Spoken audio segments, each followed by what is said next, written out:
guitar and cumbia music. I hear the talking of the DJ, the travel witch, and what does he say?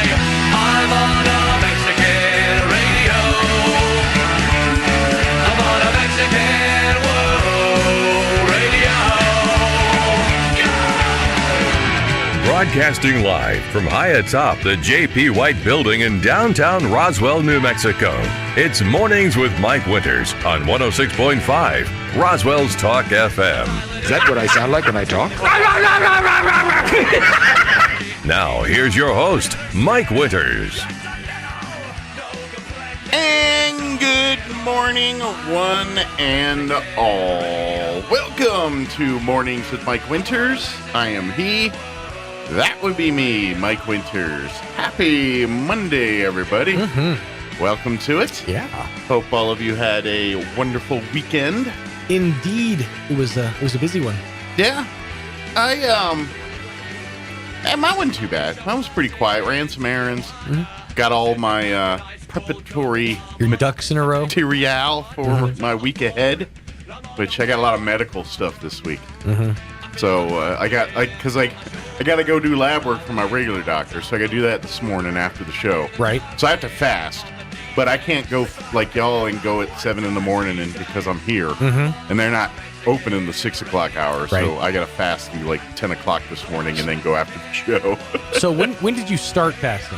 I guess midnight. Okay. Well, technically, Whenever you stopped eating. yeah, whenever I stopped eating last night, it was 7 or whatever. Right. But then on top of that, you then have to fast again later this week. Yeah, well, Wednesday will be the true fast. Fast Plus. Mm-hmm. Yeah, because I'm getting a colonoscopy Thursday. Right. So tomorrow I got to go get my COVID test and pre-register.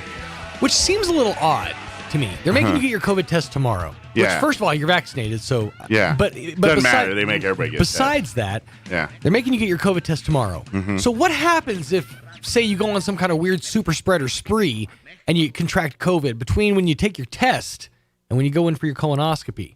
I feel like they're giving you a lot of room for some COVID-related error there. You know what I'm saying? Like, you can go out, like, after you take your COVID test and just start, like, licking bus station bench seats. And that was exactly what I was going to do after the show or after my test on Tuesday. Oh. So I didn't mean to reveal your plans. Dang it. Pull the curtain all the way back. My bad. I'll just have to move locations.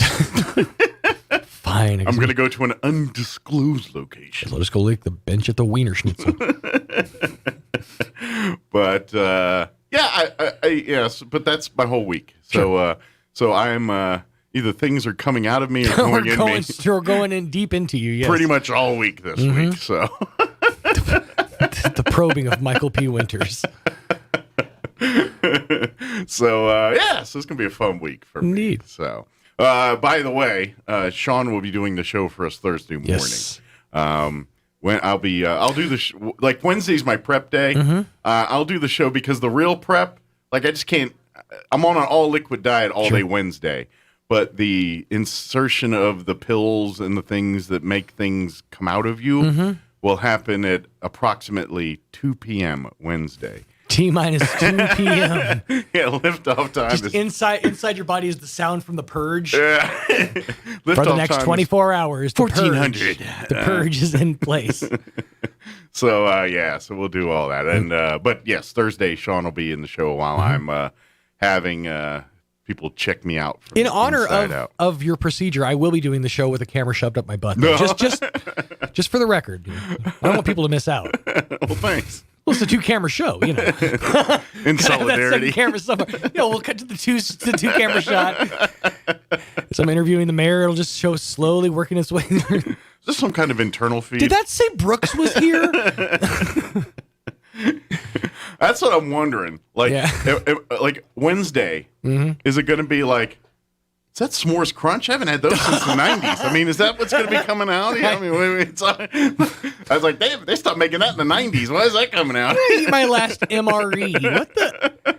I swear, I just pooed out something that said a rock or something. I really should eat slower, honestly, and chew more. That's what I'm wondering. I was like, man, is that a Flintstone chewable? An entire pack of Hubba Bubba? What the? I haven't had that since I was a kid. Big League Chew. Bazooka Joe? I can still read the comic. Yeah. Just gotta wipe it off a little. I can still read it. They always said I wasn't supposed to eat the comic. That just reminds me of a meme I saw a few weeks ago. It was like, what was it? Do you eat your hamburgers with the wrapper with the shell on? And it just showed somebody taking a bite out of a hamburger with the wrapper still on it. Is that like a shrimp thing? Yeah. People that eat shrimp with the shell on it? Yeah. Do you enjoy your burgers with shell still on? I saw one of those like that, and I don't remember. And it was when they had the wrapper on. It's like, this protective case is gross. Something I don't remember. I really got to figure out how to eat oranges better. This is terrible. Bitter. Yeah. Chewy. See the appeal. Oh, the peel. Oh. Well, I saw hacks on how to like there's like hacks on different ways to peel a banana. Right. And I'm like, is this a problem where we need to find easier ways to peel a banana? Well, the problem is, and I'm speaking as someone who has children, so I've peeled many a banana, more than most over the last several years. Yeah. The problem when you peel a banana from the natural, what you would think the natural pull tab, the top, is you end up peeling it with all those little like strings still attached to the banana. So if you invert your banana, Yeah, you do the other side up. squeeze the top and peel from that end downwards, it's an easier peel, first of all, because you don't have to pop that top off, but also you get those strings that come with the peel. That is a legit hack. Yeah, I've seen that one. That one I will lend credence to. Mine hack for that? Don't eat bananas. Just don't eat a banana. I enjoy my bananas in Laffy Taffy form, like every good American. I enjoy my bananas back on the tree where they belong. You're right. That is a much simpler solution. But yes, so I will give you a blow by blow, so to speak, as the week happens on some of that. So should be a fun Friday show. I'll get the whole story of because by then I should be through the procedure, through everything, and have my first meal after the procedure. Which everyone keeps talking about. You're going to be starving. What do you want for, like, what do you want after the procedure? Everyone keeps asking me. I'm like, I don't know. You were talking to someone who doesn't know how to fast properly. You were talking to someone who I'm assuming enjoys their food all at once in one meal for the entire day, and that meal consisting usually of dino nuggets and some random side. That person has a terrible digestive system, and you should not take your fasting advice from that person. Yeah, although my wife also shared these same things with me because she's done the procedure already. She did it last November because of a family history serial. So she's already been through this once. So. The biggest problem, and I'm only speaking from the perspective of someone who has fasted before, and I fasted on a caloric fast. In other words, I couldn't even put a calorie into my body. I had to have water and like some iced tea. That's it. You're not on a caloric fast, so you get to enjoy things, broth, some Jell-O, things with some substance to them. Yes, that sounds. You're polishing a turd there. I certainly am. But the biggest problem, you can enjoy things. The Jell-O, biggest problem broth. that you're going to run into is boredom. Trust me when I say that, because you don't realize how much of your life and how much of your time is spent making food, thinking about food, getting food, ordering it, sitting down to like a lot of your daytime activities go into are surrounded around mealtime. So you're going to run into a lot of boredom. I think that's going to be my biggest problem. It's not the fact that it's like if I know I can have it and don't want it, that's one thing. Right. But to be told I can't have it, it makes you want it, even though you know what I mean? It's like I'm going to be thinking about food even though I'm not hungry. You know what I mean? It's like, oh, I can't have it. Oh, man, I wish I could have a cheeseburger, whatever it is.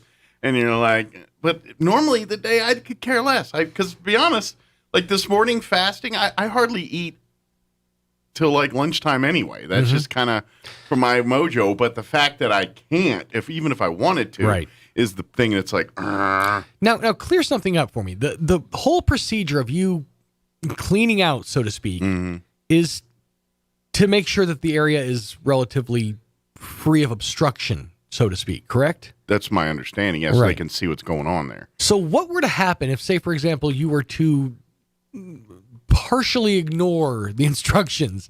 They wouldn't be able to see, and Is it just like it's basically at that point like fighting against a current? I'm guessing they either, I don't know if they stop mid-procedure or ask you or All right, you pull it lie. out. He had a cheeseburger. I mean, I don't know, but I'm assuming they can tell or not tell Right.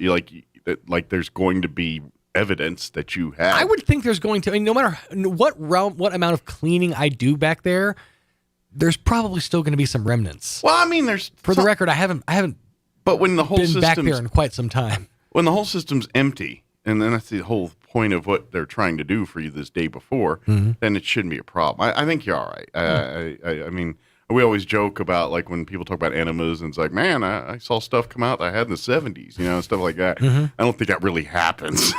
The key word in that phrase, though, is think. I don't think it happens. Well, I'm no doctor neither, and I've never done this before, so I'm guessing it. For all I know, they're battling against the Brown October. I'm guessing they go through with the camera, and then it's like, boom, boom, hey, we hit a stoppage, and it was a cheeseburger, and then How like, many- procedure's done. How many holes in that turd? I mean, I don't know. Sir, we've encountered the Titanic. We're going to push past it. Iceberg did it! How many holes does this thing have to make it unsinkable?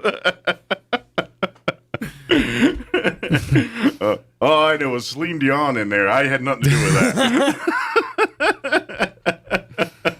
The weird part is outside they had somebody drawing it like one of those French girls. There's enough room for two on the board. Floating door.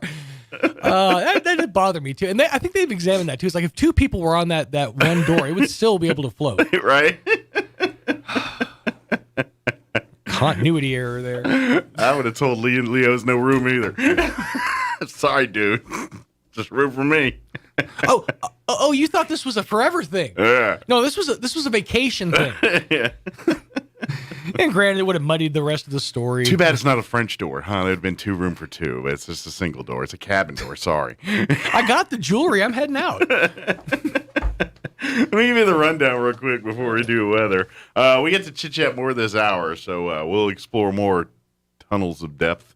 Pun intended. Then in the 8 o'clock hour here, we're going to replay our interview. Freddie Sosa from Richland joined us on Friday, giving us an update on what's happening there. So we're going to play that for you. He was in the 7 o'clock hour. And then Congresswoman Yvette Harold called in, which started out to be just like a 10-15, turned to be like a 40-minute conversation. So I had a great conversation with her. We're going to play that for you in the 9 o'clock hour today. Plus, we'll have all of your hourly features that include news, both of the national and local variety. We'll have all of your... Today is Monday. That means we'll have your Roswell Livestock Report with Smiley Wooten here in just a few minutes as well, and whatever else we can come up with for today's show. Before we do anything else, let's take a look at that weather. Some slight rain chances first half of the week, but all that tapering off midweek until the weekend. But here you go. Here's your weather officially. I'm meteorologist Steve Hamilton with your Pecos Valley weather. A little bit of moist air moving into eastern New Mexico today. We'll have mostly sunny skies. Our afternoon high will be in the low 90s, and we may pick up a shower or thunderstorm by this afternoon. A few showers this evening, and then partly cloudy overnight with our low near 70. And then sunshine tomorrow, slim chance of an afternoon shower or thunderstorm, and our high topping out in the upper 80s. That's your latest forecast. I'm meteorologist Steve Hamilton. Thank you, Steve. Currently 71 degrees here in Roswell. Humidity is at 84%. Winds currently out of the northwest at 8 miles per hour. We do have a 20% chance for some showers and thunderstorms this afternoon. Mostly sunny otherwise. Expect highs right around 90. Winds will be out of the north 5 to 10 miles per hour. Tonight, a 30% chance at showers and thunderstorms, partly cloudy. Overnight low of 70. Winds will be out of the southeast 5 to 10 miles per hour. That 30% chance of rain continues into your Tuesday. Otherwise, we're mostly sunny. High of 88 tomorrow. Winds will be out of the southeast 5 to 10. 20% chance of showers and thunderstorms tomorrow evening, mainly before 7. Otherwise, mostly cloudy. Overnight low of 68. Southeast winds 5 to 10. Then for the rest of the week, Sunny with a high of 88 on Wednesday. South winds 5 to 15 miles per hour. Sunny and 92 Thursday. Friday, sunny and 93. And then looking at the weekend, sunny and 92 Saturday. 20% chance of showers Saturday night. Sunday, a 20% chance of showers. Mostly sunny and 92. So a little bit of rain chances today, tomorrow, but nothing expected like we've had here in the past couple weeks. So, but we'll see. More moisture, we'll take it. All right, it is 20 minutes after 7 o'clock. Let's go ahead and get you into your Roswell Livestock Report for you Monday morning with Smiley Wooten. We'll take a quick commercial break. We'll be back on the other side. Don't go away. You're listening to Mornings with Mike Winters. Good morning, this is Smiley Wooten at the Roswell Livestock Auction. A good July run this week with a nice selection of all classes of cattle, especially high-quality native calves and light yearlings with condition. We expect to sell 1,000 head, breaking down like this. 100, 125 weighing cows and bulls, 100, 125 cow-calf pairs and bred cows, 750, 800 calves and yearlings today's sale will include 20 pair, good quality black, white face, red, white face, English crossbred cows, with high-quality Angus calves at size. These pairs 6, 10 years old. 20 bred cows, excellent quality black, white face Angus and Brangus crosses, bred to Angus bulls, 2 to 7 years old. 72 calves and light yearlings, Mr. Alfredo Alvarez, south of the border of Mexico. Excellent quality black Angus and Brangus crosses. They are Mexico origin, weaned 80 days, 2 rounds of shots, 450, 650 pounds. 142 light yearlings, RL Farms, Dexter, New Mexico. Good quality, 80% black, red, crossbred yearlings. Good condition. Been on silage, ration, bunk broke. Shots, 500, 700 pounds. 50 calves, DRH Ranch, Fort Stockton, Texas. Excellent quality black, white face Angus cross calves. Shots at Brandon, 350, 450 pounds. 24 calves, Mr. Joe Cox, Carlsbad. Excellent quality English crossbred calves. Weaned 45 days, 2 rounds of Bovisil Gold 7-way. Cattle weigh 5 to 600 pounds. 45 calves, Mr. Larry Webb, Clint, Texas. Good quality Charolais crossbred calves and light yearlings. Medium condition, 400, 600 pounds. Sale time this morning, 9 o'clock. Sell pairs, bred cows, 9:30 to 9:45. Be selling calves and yearlings about 10 to 10:30. Fairly short on cows, so don't be late. We expect to sell 1,000 head here today. This is Smiley Wooten, Roswell Livestock Auction. It's the first day of the first grade, and she found a new best friend. It's a laid-back Sunday afternoon you wish would never end. The homemade taste of bluebell and good friends gathered round. The good old days are being made right now. Dip into our new coconut cream pie ice cream and imagine being stranded on a deserted island. Rich coconut French ice cream, flakes of coconut, tasty pie crust pieces, and a whipped topping swirl loaded with toasted coconut. You won't want to be rescued. The good old days are being made right now. The good old days are being made right now. Look for Bluebell ice cream at Walgreens stores and Smokey's Country Market in Capitan.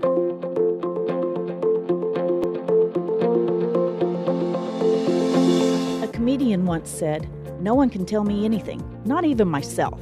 Hi, this is Pastor Troy and Julie Smotherman for The Joy of Marriage. You know, most people stop listening and start forming an answer or response when someone's talking to them within 7 seconds, so they miss most of the information. John 10:27 says, "My sheep listen to my voice. I know them, and they follow me." You know, when Julie and I were preparing for this, she looked right at me after I spoke for a while and said, "What?" I guess we all have work to do in listening. But you know what? Just like learning to know God takes time and focus and to know His voice, it's going to take time and focus to really get to know our spouse and to really start enjoying and loving marriage. If you have any questions or would like further information about the Joy of Marriage Ministry, please go to jomconference.com. It's that time of season, it's that time of year. The Eddy County Fair is here. Grab Grab your family and friends and make plans to be a part of this year's Eddy County Fair, July 27th through August 1st. There's always so much to do, see, and eat at the fair, and this year is no exception. For sure, you're going to want to come out Friday night to take in the smoking hot bull riding at the Artesia Horse Council Arena, followed by a concert with this year's featured band, Flatland Cavalry. Then on Saturday at noon, it's the Fire and Ice Contests featuring a chili cook-off and ice cream eating. The always challenging Anvil Toss is scheduled for 2 p.m. Come enjoy the carnival nightly while also supporting the efforts of our area youth as they showcase their beautiful animals all week long. The Eddy County Fair is here. See the entire schedule at eddycountyfair.com and paid for by Artesia Lodgers Tax. It's that time of season, it's that time of year. The Eddy County Fair is here. Here's a Mornings with Mike Winters fun fact. China has more English speakers than the United States. They have more Chinese speakers, too. Here's Mike Winters. And good morning. I'm in the middle of the story. Can y'all wait? Stop what we're talking about. You talk radio. Yeah. Okay. I'm going to finish the story regardless because Sean was telling me that they're going to bring back the MTV show Cribs. And so he was talking about the celebrities that are going to be on it. And then he said, they get a list of pretty good celebrities. Yeah, it's like Demi Lovato. I think Justin Bieber's on this season. So some actual like celebrity, with some stature. And then you say Kathy Griffin. And of course, she's dropped off the face of the planet since she showed her severed head pic with Donald Trump and all that. Well, that and then the pictures that came out since then were just her with like her hair completely disheveled, looking just completely pale, no makeup, and I thought that she had sort of fallen off. Yeah. Well, now I wonder because she was on the last Cribs, the original Cribs. I don't remember that. And they showed her big house, and the only reason I remember that is because she also had a reality show around that time. Okay. Where they were following around, so it was the same. Life on the D list, right? Yeah. So she had a ginormous house. I mean, it was. Like, even for like a celebrity, you're like, wow, that seems above Kathy Griffin. It was a big house. And so now I'm curious, like when they do Cribs, and now is it the same house? Or is she downgraded or I'm guessing. upgraded? I'm going to assume it's going to be a different house, just because celebrities don't tend to stay in the same place. My guess is when they just show the one from the 20 years ago, it's like check out my iPod. Dun, dun, dun, dun. Right. Here's my Scarface on DVD. Here's where all the magic happens. And I'm going to assume it's a different house. My guess is the only reason that they asked her is because they're probably doing like a let's check back in on some Cribs that we looked at 20 years ago today. Is my guess. Yeah. Because I'll have to find the list because there's some significant names on that list of Cribs. But yeah, what I remember coming out after the show was several celebrities had revealed that like they had staged houses for the celebrities. That, like, I can see that. They rented places and then like did them up like they would assume a celebrity. Because a lot of these like rappers that they were showing at the time were up and coming and they were just living in apartments. Sure.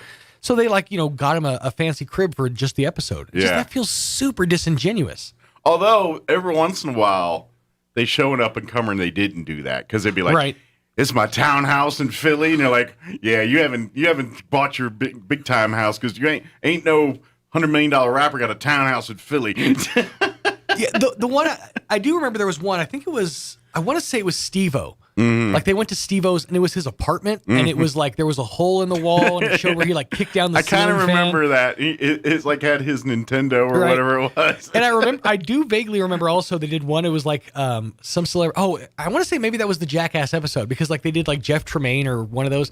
Or no, it was Pontius, and it was his van. The whole thing was like his van, and it was just like parked down by Muscle Beach. See, he could have been on two shows, right?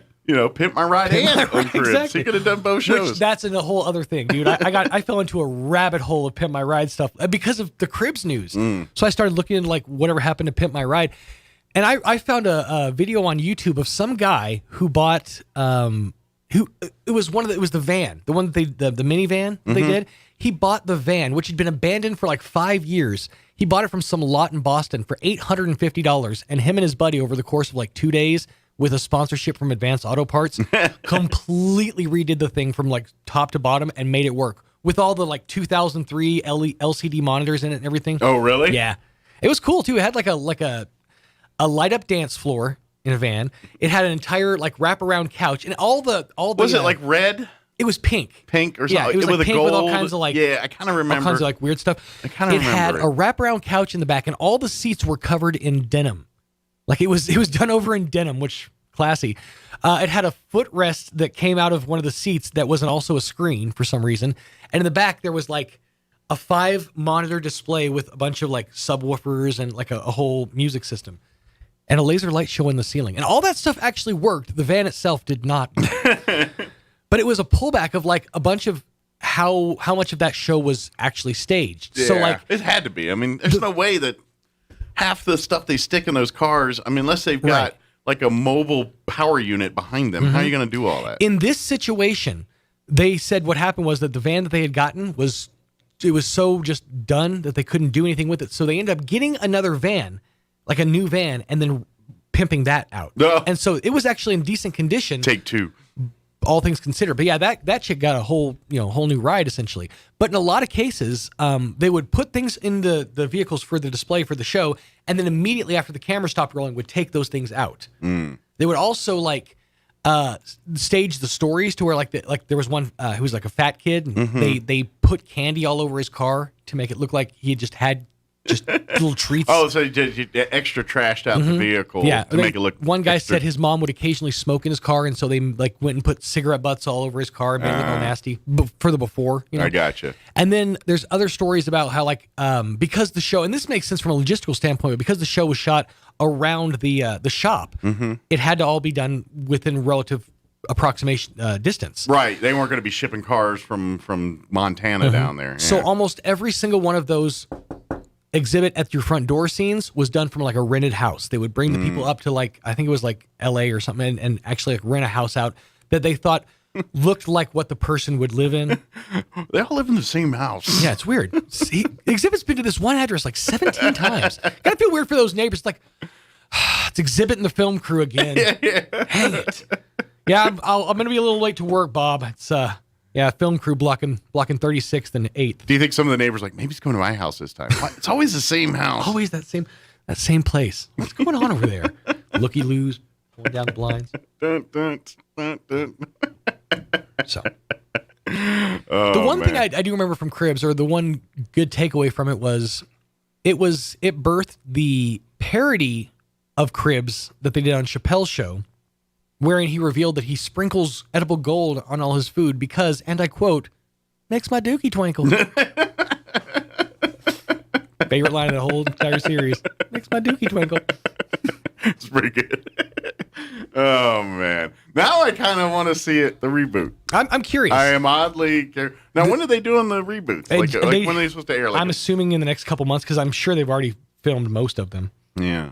But that's my problem now is I won't know any of the celebrities. Let's see. This ran in October of 2020. Oh, so I'm guessing they filmed most of this before the pandemic. 'Cause okay. It says it's set to premiere on MTV August 11th at 9:30. Okay, Martha Stewart, Christian Siriano, Scott Disick for some reason, Snooki, Rick Ross, Kathy Griffin, Ashley Simpson, Evan Ross, JoJo Siwa, Big Sean, Marcy Martin, and Tinashe. There's like 3 I've known. Well, Tinashe I knew from Hot 97. Big Sean, JoJo Siwa is a big kids character. Ashley Simpson, obviously. Rick Ross, Snooki, Scott Disick I know, and Martha Stewart. All right. Yeah, I think 4 of those names. I'm guessing a couple of those are probably like soccer stars. Yeah, I didn't know all them Dushuki, whatever names. Snooki, you gotta know Snooki. Snooki I knew. Yeah. Snooki I knew. Ashley Simpson I knew. Martha Stewart I knew. Rick Ross. I've seen if it's the same house that Martha Stewart showed off before. I've seen her place and it's insane. She has like an estate probably, like a driveway that's done up in it's pink. It's like I want to say like Himalayan pink gravel or something like that, but it's heated. She has a heated driveway. Where's she live? I don't know. I'm not sure exactly. I just know that that's the one fact I remember from her house is it's this like long, it's this mansion with this long driveway and it's heated made of like pink gravel. I mean, that could be handy like if you live up in Minnesota. I think it's like Vermont or something like that. Yeah. Is my guess. Driveway. Mm-hmm. Yeah, but then what? Like once your driveway's heated and melted, what happens when you leave it? Well, like, all right, my driveway's good, but now what? My assumption is you don't go anywhere past the driveway. You have people do it for you. And that's convenient for her help staff because I'm pretty sure Martha's not out there shoveling her driveway. Yeah, I wouldn't assume that she's going to be the one working the walk. She's far too busy making, cloven neighbor less in the house. She's knocking on her neighbor's door. $5, I'll get yours. $5. Oh, man. I don't know. Ugh. All right. It's 7:35. Let's go ahead and pause for some news. Cleanse the palate a bit. We'll take a pause for news and your Kim Commando update.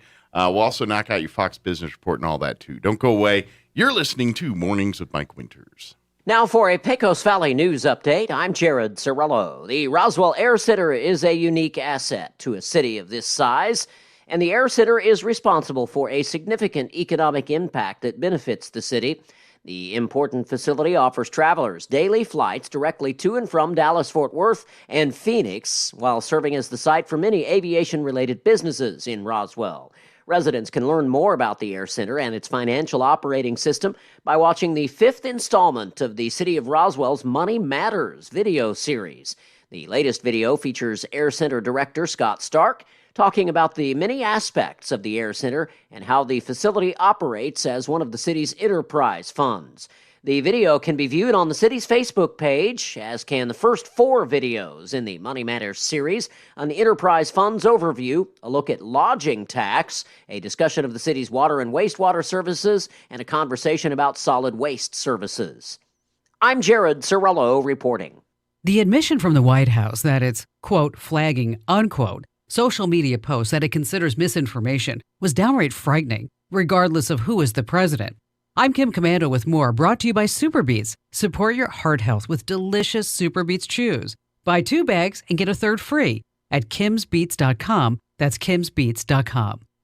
White House Press Secretary Jen Psaki said that the Biden administration is identifying what it calls problematic Facebook posts, and those posts censored as misinformation about COVID-19. Here's the problem. What could be, and often is, someone's opinion could be viewed by another person as misinformation if they don't agree with it. The First Amendment specifically prohibits government censorship of this type, regardless of the government office doing it, who's the president, and which political party is in power. Does anyone want the White House deciding what you can read and what you can post? Get more tech news 24/7 at commando.com. Enjoy a powerful business upgrade with Dell Technologies Black Friday and July event. Get amazing savings with up to 50% off high-performance computers and tech built for business, and be able to take your office with you with Windows 10 Pro. Plus, get great offers on Dell servers, monitors, docks, and more, all with easy financing options through Dell Financial Services. Call 877-ASK-DELL. That's 877-ASK-DELL, and speak to a Dell Technologies advisor today. If you haven't tried Super Beets Heart Chews, you're missing out. The grapeseed extract used in Super Beets Chews has been clinically shown to be 2 times as effective at supporting normal blood pressure as a healthy lifestyle alone. Just 2 a day is all you need. Do what I did and support your heart health with delicious Super Beets Chews. Get your Super Beets Chews today at kimsbeets.com. And when you buy 2 bags, they'll throw in the 3rd bag for free. That's kimsbeets.com, kimsbeets.com. I'm meteorologist Steve Hamilton with your Pecos Valley weather. A little bit of moist air moving into eastern New Mexico today. We'll have mostly sunny skies. Our afternoon high will be in the low 90s, and we may pick up a shower or thunderstorm by this afternoon. A few showers this evening, and then partly cloudy overnight with our low near 70.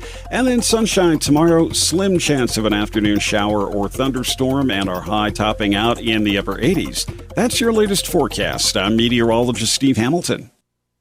With the SRN News Business Brief, I'm Bill Alexander. Lordstown Motors of Ohio is under scrutiny over the number of orders it claimed it had for the electric trucks that it wants to produce. The company received 2 subpoenas from federal regulators, and prosecutors in New York have opened an investigation. Friday was the last day for residents of a New Jersey town to smell the sweet aroma of freshly baked Oreo cookies. The Nabisco plant shut down after 63 years in operation in Fair Lawn, New Jersey. 600 workers have either retired, transferred, or were looking for other jobs, the company said. On Wall Street, the Dow lost 299 points to close at 34,687.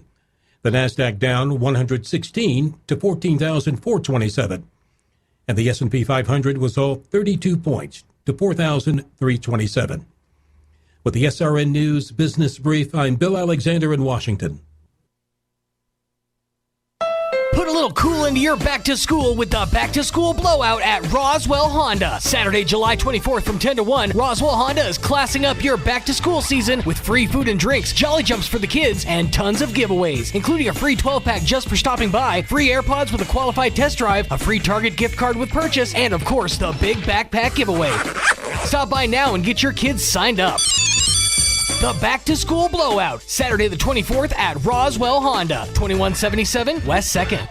When it comes to effortless pool care, BioGuard's comprehensive pool care systems are simply the best. That's because each system is broken down into 3 easy-to-follow steps, starting with step 1, adding silk sticks, silk tabs, or silk smart sticks to quickly sanitize and kill bacteria. Then you follow up with steps 2 and 3, using the recommended shock to destroy contaminants and algicide to stop algae. Simple as 1, 2, 3, huh? Visit Mays Lumber today to learn more about all of BioGuard's simple pool care system. You can count on Mays Lumber Company. Chimera has been providing Southeast New Mexico's state-of-the-art medical care for over 22 years. Chimera specializes in providing top-quality care for cancer patients, diabetes, thyroid conditions, heart disease, and rheumatoid conditions. Chimera would like to welcome Chris McGoldrick to the team. He brings a wealth of knowledge and compassion to Chimera. Chris specializes in rheumatoid conditions and is ready to help you. Call Chimera 627-9500. Chimera Independent Physicians, here for you. My part-time service in the Army National Guard makes it possible for me to be more for the community I call home. I'm a better neighbor because my service has taught me how important it is to be a team player. My training helps me in my classes when I give attention to detail to the task at hand. My service also allows me to be there for my community in ways others can't. I help my hometown recover after nature strikes. My service in the Army National Guard allows me to keep my country and those I care about safe from threats. I also work with a network of professionals that help me succeed. Also, the Army National Guard's education benefits make getting a higher education a reality. Being an Army National Guard soldier makes living and serving in my community more rewarding every day. Learn more about how you too can live and serve part-time close to home by visiting NationalGuard.com. Sponsored by the New Mexico Army National Guard. Aired by the New Mexico Broadcasters Association and this station. Times are changing, and today's funerals aren't always the sad and solemn events you might expect. This is Gabriel Casaus from Lagrone Funeral Chapel. Along with hymns and scriptures, today's funeral services are often filled with fish stories, country songs, and a joke or two, golf clubs and hot rods, favorite recipes, and kitchen disasters. At Lagrone Funeral Chapel, we believe a funeral should reflect your loved one's personality, passion, and sense of humor. When you lose a loved one, we're here, because at Lagrone Funeral Chapel and Crematory, we make it personal. 900 South Main, Roswell.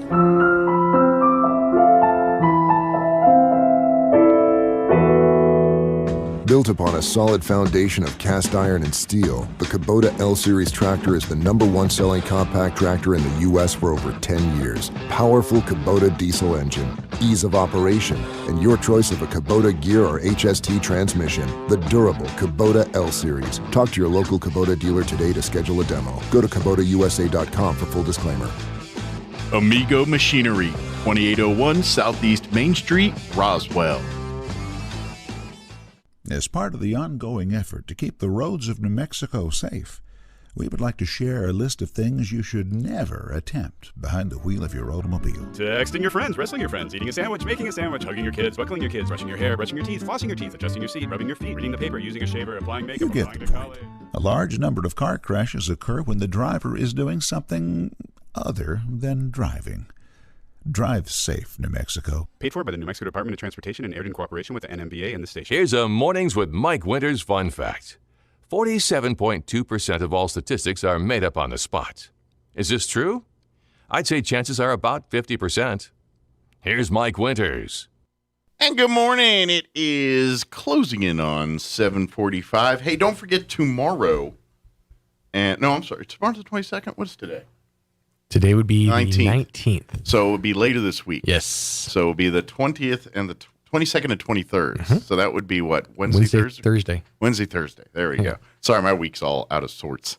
Because today's the 19th, right? So 23rd and 24th, 22nd, 23rd. 22nd, 23rd. Wednesday, Thursday. Yay! We figured it out.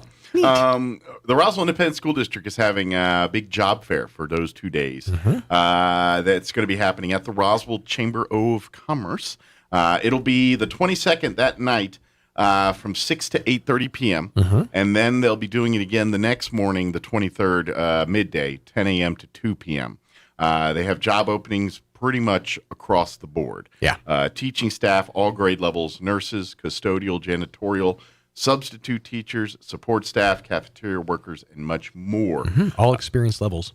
So you can apply online. Go to risd.k12.nm.us. And if you don't remember that, just Google Roswell Independent School District website. Yeah, that'll bring it up. Yeah. But definitely, if you're interested, fill out, apply online, bring your resumes, come out to the job fair, and who knows? You could have a career with the Roswell Independent School District. Indeed. So, There's no shortage of career opportunities out there. Yeah, absolutely. Everybody's looking. Yeah. So I think I got all my prep stuff. Yeah.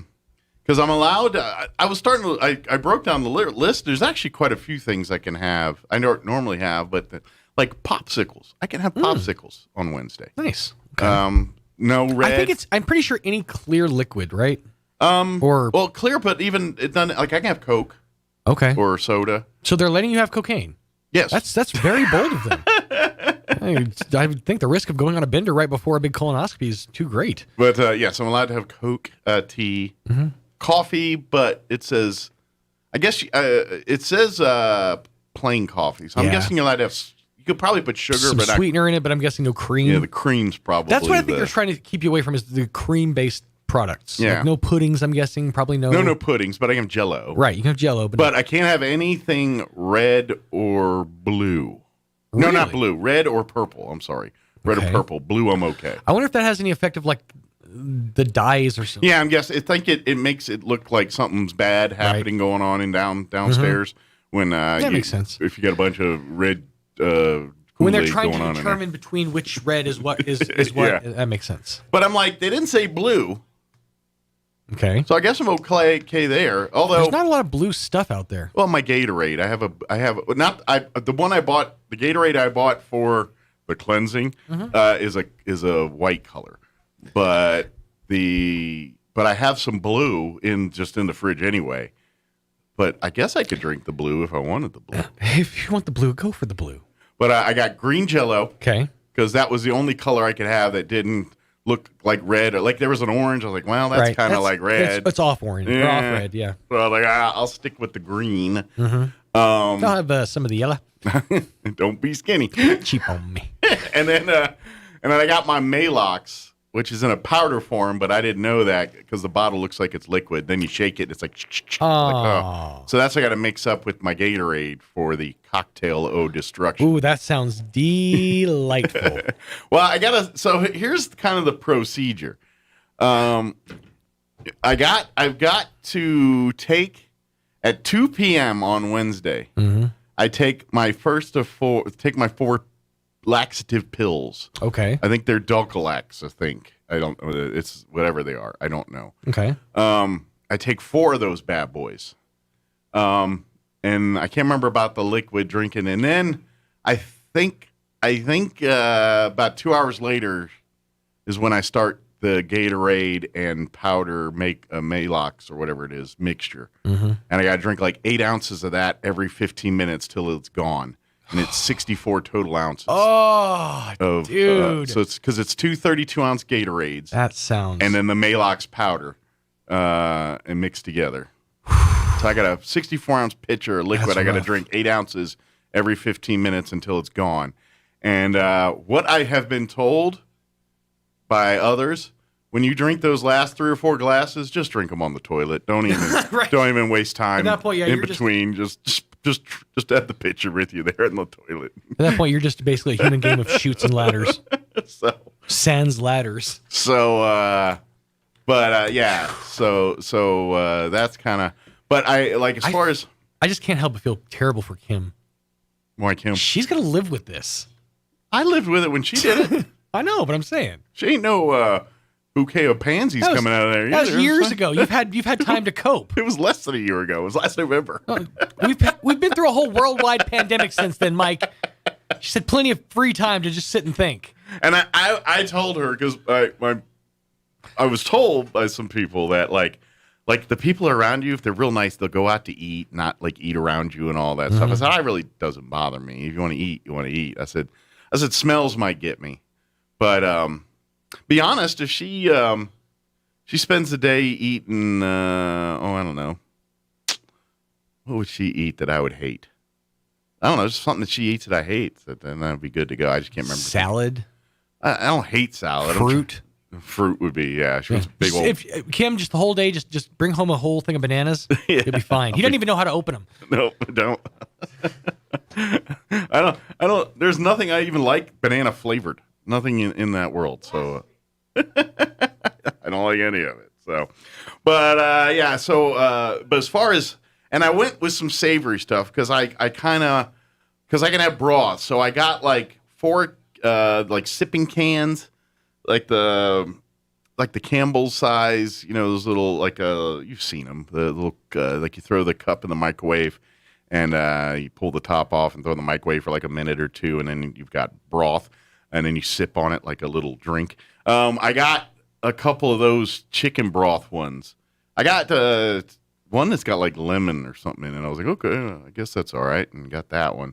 Because I've had the bone broth before, and it's all right, but after 3 or 4 of those things, you get a little tired of them after a while. But I think that's going to help me when I have the savory craving. Because, I'm going to be like, at least I can sip on the bone broth, and that'll kind of satiate that, I think. But I don't know. Everyone says the worst part's the prep, and I'm like, yeah, I get it. I think it's all mental. It's all, because at the end of the day, what you got to do is not that big a deal. You got to go to the bathroom, and you got to drink some liquid. But the fact that you can't eat, and that's the part that bugs me the most. It's not that I probably wouldn't even eat that much. It's just the fact that I know I'm not allowed to. It's just nice to know, hey, there's a thing of tuna fish in there. I can eat that if I wanted to right now. I don't want to, but I know I can. But being told there's tuna fish in there, you can't have it until tomorrow. And I'm like, I want the tuna fish. And so that's the mental game. That's what I'm dealing with. That's kind of a pain. But, it's not that big a deal, so we'll see. Hey, a couple things do want to mention here real quick. Let me ask you about this. Have you been to Zia Guns recently? They've got some great stuff going on right now. They've got Rossi 22 caliber rifles on sale right now in stock. They're on sale for just $149 while supplies last. They also are now a full-line Tacticam dealer there at Zia Guns USA. The same cameras that you see on the hunting shows all across the world. Plus, they've got a new shipment of Benchmade knives and case knives in stock right now at Zia Guns USA. If you're looking to sell your guns, bring it by Zia Guns USA here in Roswell. They've got cash on hand. They will make you an offer right there. In store, you accept, you take the cash, you walk out the door with that cold, hard cash today. Not only are they buying your gun, they're buying collections. So if you got a gun collection or an estate sale you'd like to sell or part with, Zia Guns USA will buy your collection. Not interested in guns? No problem. They got a lot of other cool stuff for you as well. Zia Guns USA here in Roswell also carries Black Rifle Coffee. The whole product line is available right now at Zia Guns USA. Also, they're your only authorized Dr. Squatch retailer in the region. The Dr. Squatch soap products for men. You've seen them all over the internet. I recently saw they have a Star Wars collection of smells and things now. But Zia Guns USA here in Roswell, you're a Dr. Squatch retailer in the region, the only one. Swing on by Zia Guns USA here in Roswell, the only gun store to be open on Sundays, but closed on Saturdays because they spend Saturdays with family, and you should too. Stop on by Zia Guns USA here in Roswell, 1907 North Main Street. Come on by, talk to them. They're good people. They'll take care of you. Looking for stuff, having trouble finding stuff, That's their jam. They'll help you do all that stuff. Good people. Help them out there. Let's see. Anything else I do want to mention coming up here? Oh, yes. Do want to mention this. The first part of August here, Saturday, August 7th, the Chaves County Health Council will be having the Chaves County Health Expo 2021. Their third annual Chaves County Health Expo will be a hybrid event this year. Last year was all online because of COVID. This year it's going to be the best of both worlds, some online and some in-person stuff.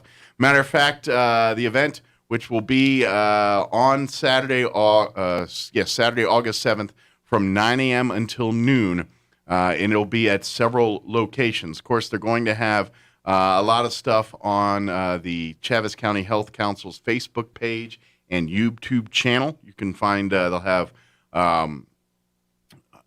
videos and experts speaking there. They're going to have in-person drive-through booths with different wellness information and things like that for the community. At two different locations, they're going to be offering two different things. So if you go to one, go to both because there'll be different things at each one. The two locations that you can drive through or stop by, the one will be I call it the Domes. Go to the Domes here in Roswell. The Chaves County Courthouse lawn with the green dome there at the courthouse, and then the Chaves County Admin Building outside there. The other green dome here in Roswell. So go to the Domes for the Chaves County Health Expo 2021. Again, Saturday, August 7th from 9 a.m. to noon. And should be a lot. If to learn more, everything else about it, go to the Chaves County Health Council's Facebook page. They've got an event page for all of that there, and you can learn everything about it there. And, of course, you can reach out and call them, too, if you have any other questions or anything that you want to ask. Or as far as getting booth sponsorships, I know they're still looking for sponsors and all that stuff. If you'd like to be a sponsor and be a part of it, they're still gathering all of those information, resources, and things like that. So just kind of put that on your calendar there. Also, another deadline that's approaching relatively quick, believe it or not, is Leadership Roswell. The 2021 class applications are now being accepted for the 2021 Leadership Roswell class. The class will run September through May. It's basically one Friday a month. There is a trip to Santa Fe as well in January during the legislative session. It's a great program. It's limited to 30 individuals. It's kind of a who's who of Roswells who have been through that class. It's been going on for 30 years plus, and it's just a great matter of fact, it's such a great leadership program that other communities around the state use the Roswell one as a model to do this. Rick Kraft and his staff have done an amazing job with it. But you learn all about our community. You learn about the nonprofit side, the government side, the business side, the people, how it all works. Obviously, it's a leadership enhancement program, so lots of lessons in working in leadership skills and time management and just the things that the skill sets that leaders need to do their leadership roles effectively. So it's a great thing, but the deadline to get an application in is the end of July. We've got till, I think, July 30th, end of business July 30th, which is a Friday. You got to get your applications into the Chamber of Commerce by then. You can also pick up the application. In the meantime, swing by the Roswell Chamber, pick one up. I believe you'd be able to get one off the Roswell Chamber's website as well. Fill out the application, then turn it back in before close of business on July 30th. And then they'll select. Now, I'm telling you, more than 30 sign up for the class. Only 30 get in. So some people will not make it. If you've tried to apply in the past and did not get in, apply again. You get more weight if you've tried to apply in years past. But just fill out the application. It's a all answer question. It's not circle A, B, and C. These are questions that we want to kind of, when they're doing the applications, they want to kind of see who you're about. So it's asking questions about, how you came to be a part of this community. What's the most important factors? What's the community do well? What the community doesn't do well? They want your input on all that stuff and kind of see how engaged you are in the community and leadership and all that. But please get the application out, fill it out, swing by the chamber and do so. All right, closing in on 8 o'clock. We got Town Hall News next. You're listening to 106.5 Roswell's Talk FM, KEND, Roswell, New Mexico. We'll be back. News this hour from townhall.com. I'm Rich Thomason. The United States and a coalition of allies blame China for this year's hack of Microsoft Exchange email server software. The Biden administration, backed by several countries, accuses China of a global cyber hacking campaign. The Microsoft attack compromised tens of thousands of computers around the world earlier this year. The White House says the U.S. is joined by NATO, the European Union, Britain, Australia, Japan, New Zealand, and Canada in accusing China of a wide range of cyber threats, including ransomware attacks. Greg Clugston, Washington. One of the lead sponsors of the Tokyo Olympics, automaker Toyota, says its executives will not be attending Friday's opening ceremony because of a surge in COVID-19 cases. The BBC's Alex Capstick in Tokyo. As one of the IOC's biggest sponsors, Toyota plows millions of dollars into the Olympic movement. But despite all of their financial support, the company has decided it's wrong to attend an opening ceremony where fans have been barred because of rising COVID cases. The company has also decided not to run any games-related adverts on Japanese television, although they will be shown abroad. 4 days ahead of the opening ceremonies in Tokyo, an American athlete on the women's gymnastics Olympic team has tested positive for COVID-19 and has been placed in isolation. Another alternate placed in isolation as well, the result of contact tracing. And most remaining coronavirus restrictions in England have been lifted at a time when COVID-19 cases are on a rapid upswing because of the highly infectious Delta variant. And COVID concerns taking a very heavy toll on Wall Street this morning. Right now, the Dow is down 673 points for a loss of 2%. The Nasdaq off 229. The S&P down 73 points. More on these stories at townhall.com. Let's be boring and do a commercial about cash-out refinances. It's Ryan, and our mortgage team will often have a listener say, I think I understand what a cash-out refinance is, but can't that be bad for you sometimes? So let's hit on that. As with anything, it's certainly not the right move for everyone. If we don't have to, we don't want to add a bunch of years onto our loan, or increase our monthly payment too much, or pay more in the long run. But because home values have skyrocketed so far up the last few years, while rates have come so far down, we've seen many scenarios where listeners today can pull out a significant chunk of money from the new value in their home, while lowering the years on the overall loan, while lowering their monthly payment, and lowering how much they ultimately pay. The key is to just look at the whole picture and be honest with yourself about your situation. If you're looking for someone to show you your options, we are United Faith Mortgage. United Faith Mortgage is a DBA of United Mortgage Corp. 25 Melville Park Road, Melville, New York. Licensed mortgage banker. For all licensing information, go to NMLSconsumeraccess.org. Corporate NMLS number 1330. Equal housing lender. Licensed in Alaska, Hawaii, Georgia, Massachusetts, North Dakota, South Dakota, or Utah. 2 Americans sentenced to jail in Tokyo for helping smuggle disgraced former Nissan chief Carlos Ghosn out of Japan. Carlos Ghosn approached the American businessmen Michael and Peter Taylor with an audacious plan. He was to escape house arrest in Tokyo and flee to Lebanon, where he's a citizen and could avoid extradition. The plan involved hiding a disguised Mr. Ghosn in a musical instrument box before being loaded onto a private jet. The father and son duo were paid around $1.3 million for their help. And while Mr. Ghosn remains out of reach, in the eyes of the Japanese authorities, this sentence is as close to justice as they'll manage to get. The BBC's Nick Marsh. OPEC and allied nations agreeing to raise production limits imposed on 5 countries next year and boost their production by 2 million barrels of oil per day. News and analysis at townhall.com. An American is the champ at this year's British Open. 24-year-old Colin Morikawa has posted a come-from-behind victory to beat Jordan Spieth by 2 shots at the British Open. The Californian, who won the PGA Championship as a rookie last year, became the first player to win 2 different majors at his first attempt, and he did it with a final round 66 that gave him a total of 15 under. Spieth won the race for second with a closing 66 to finish at 13 under. It was another near miss for Louis Oosthuizen, who fell back into a a tie for third with John Rahm after a disappointing 71. Rahm's strong finish means he will now reclaim the world number 1 ranking. I'm Graham Agars. U.S. tennis player Coco Gauff will not get a chance to compete in the Tokyo Olympics. 17-year-old American testing positive for the coronavirus, forcing her out of the Summer Games. And once again on Wall Street, the Dow down 736 points. More on these stories at townhall.com.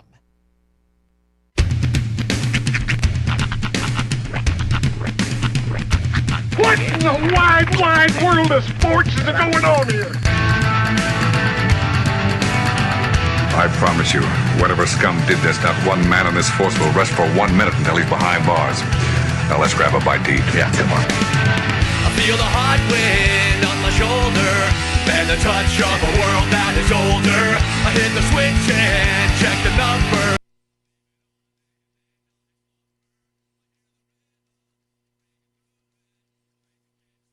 Beyond music, I hear the talking of the DJ. The travel listen, what does he say? I'm on a Mexican radio. I'm on a Mexican radio. Broadcasting live from high atop the J.P. White Building in downtown Roswell, New Mexico. It's Mornings with Mike Winters on 106.5 Roswell's Talk FM. Is that what I sound like when I talk? Now, here's your host, Mike Winters. And good morning. It is 6 minutes after 8 o'clock. Welcome to our number 2. The Deuce. Mornings with Mike Winters, right here on 106.5 Roswell's Talk FM. Happy Monday, everybody. Yes. Welcome to it. It's not the fun way to say it, but there's no fun way to say Happy Monday. At least it's the summer. Well, that's true. Temps going to be nice, 90 today. Yeah. Slight chance of showers, like a 20%. Not too bad. I was, yesterday was supposed to be, so I went and picked up the kids from Mom's house and took them to the aquatic center. Was the plan. I was going to take them over there, but then I woke up yesterday morning, clouds were hanging, it was rainy, it was cold, it was dreary. I'm like, why every single time? Yeah. So we went anyways. I'll say it burned off, though. It did. Sunny. We went anyways. It was freezing cold outside of that water. The water was great. I mean, it was, perfect temperatures. As long as you're inside the water, you're great. The second you get out of that water, hypothermia. Nah. A slight breeze would blow and you were just ice cold. Yeah. Then as soon as we left, the clouds started breaking up. At the second we left. But you had a lot of pools to yourself, I'm guessing. It wasn't crowded. There was a few people. Good. Yeah. Well, good.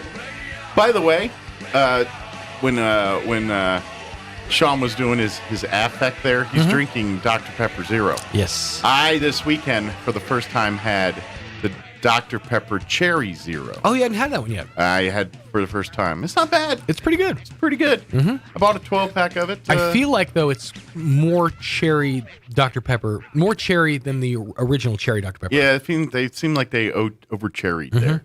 Do you know when the Coke Zero thing's supposed to go down? I don't.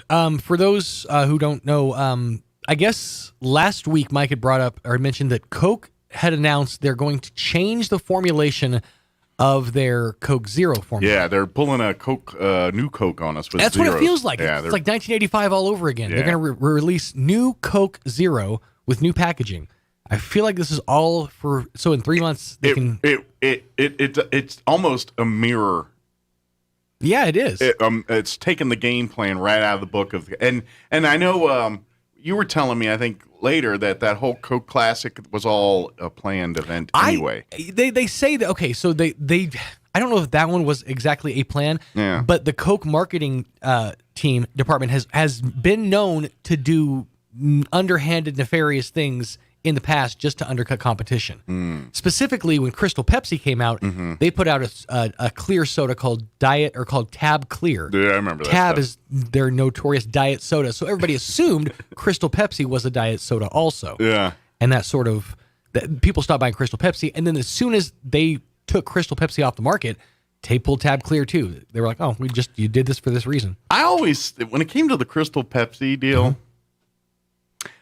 I never equated it with a diet beverage because they did have a diet version and a regular version. My problem was it didn't taste like Pepsi. it tasted weird. It didn't taste like soda to me. Slightly different. I will give you that. I was not a fan of the taste. The problem that I had with it was slightly thicker than original Pepsi. And the reason that's a problem is because Pepsi, the appeal of Pepsi is the second you open it, that first couple of drinks, it's the best because they over-carbonate their soda. Sure. It's so that that first couple of hits hit you with a big blast of carbonation. Yeah. They figured this out after the whole Pepsi Challenge thing. That's why the Pepsi Challenge worked the way it did, because when you were drinking that fresh first soda, it did taste more effervescent, more, sweeter than Coca-Cola. And so that's but when you have a thicker Pepsi, it's not able to be as carbonated. So it wasn't as Pepsi-esque, so to speak. It just felt like I was drinking syrup. More syrupy. Syrupy. More syrup, man. More syrup. Like my blood. A cut maple syrup comes out. I had somebody tell me that, like, normal blood is like the consistency of like milk. Your blood is like the consistency of heavy whipping cream. Like, oh God, that's terrible. It's like motor oil that hasn't been changed since the 70s. It's kind of milkshakey. It's more like molasses. So you mentioned something last hour, and it sprung something in my head that didn't really have anything to do with the conversation, but I texted myself so I would remember. Okay. During Pride Month, and they've done this before, Skittles put out a pack of Skittles that are all white. Okay. And they do this because they see the only rainbow that matters is the rainbow of acceptance, and that's cool. It's they're making a statement. They're putting that out there. It works in a lot of ways, except for with Skittles.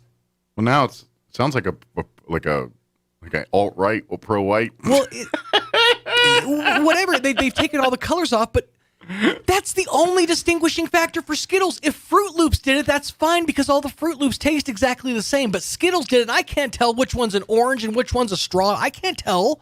That's just it. What's the flavor of the all? Regular Skittles flavors? Yeah, it's regular Skittles flavors, but they're just all white. Although, I have no answer for that. It does seem weird. Yeah, I reach a problem here because I'm like, I have a very specific way of eating Skittles. And maybe it's OCD, but it's how I do it. Yeah. I have a handful of Skittles. I'll put them out on a table. I will separate them by colors. And then I will specifically only eat those colors at a time. Okay. Because I don't want to mix my oranges with my limes, See, I don't want to have a mixed experience.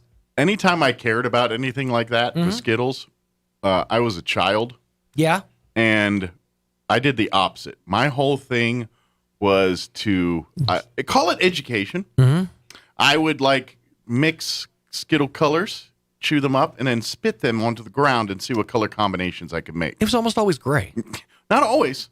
You could work some yellow, or you can do some magic. I thought you were going to say that you take a handful, put them in your mouth, and then one by one try to figure out what the flavor is. Oh no! I don't do that. Rather impressed. But at that point. this does remind me of a question that I can't wait to go grab one of these, but I'm not sure if you would like this.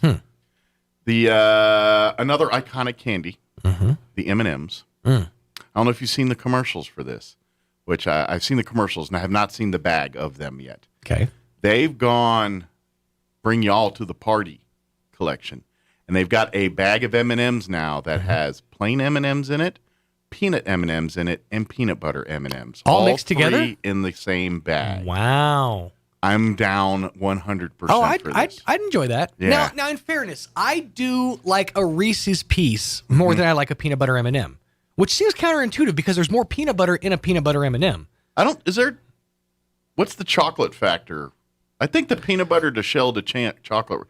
Because does Reese's There's Pieces, no chocolate. There is no chocolate. No, where it's just straight an shell and M&M peanut has chocolate. Right. There's a little bit of chocolate and a little bit of peanut but I've cross-sectioned a peanut butter M&M before. I was bored. And there is more peanut butter inside of a peanut butter M&M than they can possibly cram into the shell of Reese's Piece. But isn't there a layer of chocolate around theirs, or is it just shell and peanut butter? Of the peanut butter M&M? Yes. Yes, there's a layer of chocolate. See, that's the difference. And I prefer the peanut M&M. I don't know that there is. I don't know if there is. It might just be shell and peanut butter. I have to go cut one open now. It's been years since I did it, but doggone. Because I don't know. While we ponder these mysteries of the universe. Give us the rundown. Let me give the rundown for this hour of the show. How did Vern Troyer die? Peanut butter M&M. That was a question from last hour. Entirely different. The most interesting things on the planet. Thomas Beard's wish list on Amazon and Sean Small's search browser. Yep, I'll be darned. There's chocolate. There is chocolate. I thought so. Yeah, I thought there was some chocolate with peanut butter. in But I thought there was. the peanut butter ratio is greater inside of a peanut butter M&M. You just get more. Gotcha. You just get more of it. See? I thought there was a chocolate. But I would totally try that. That sounds enjoyable. I can't wait to get one.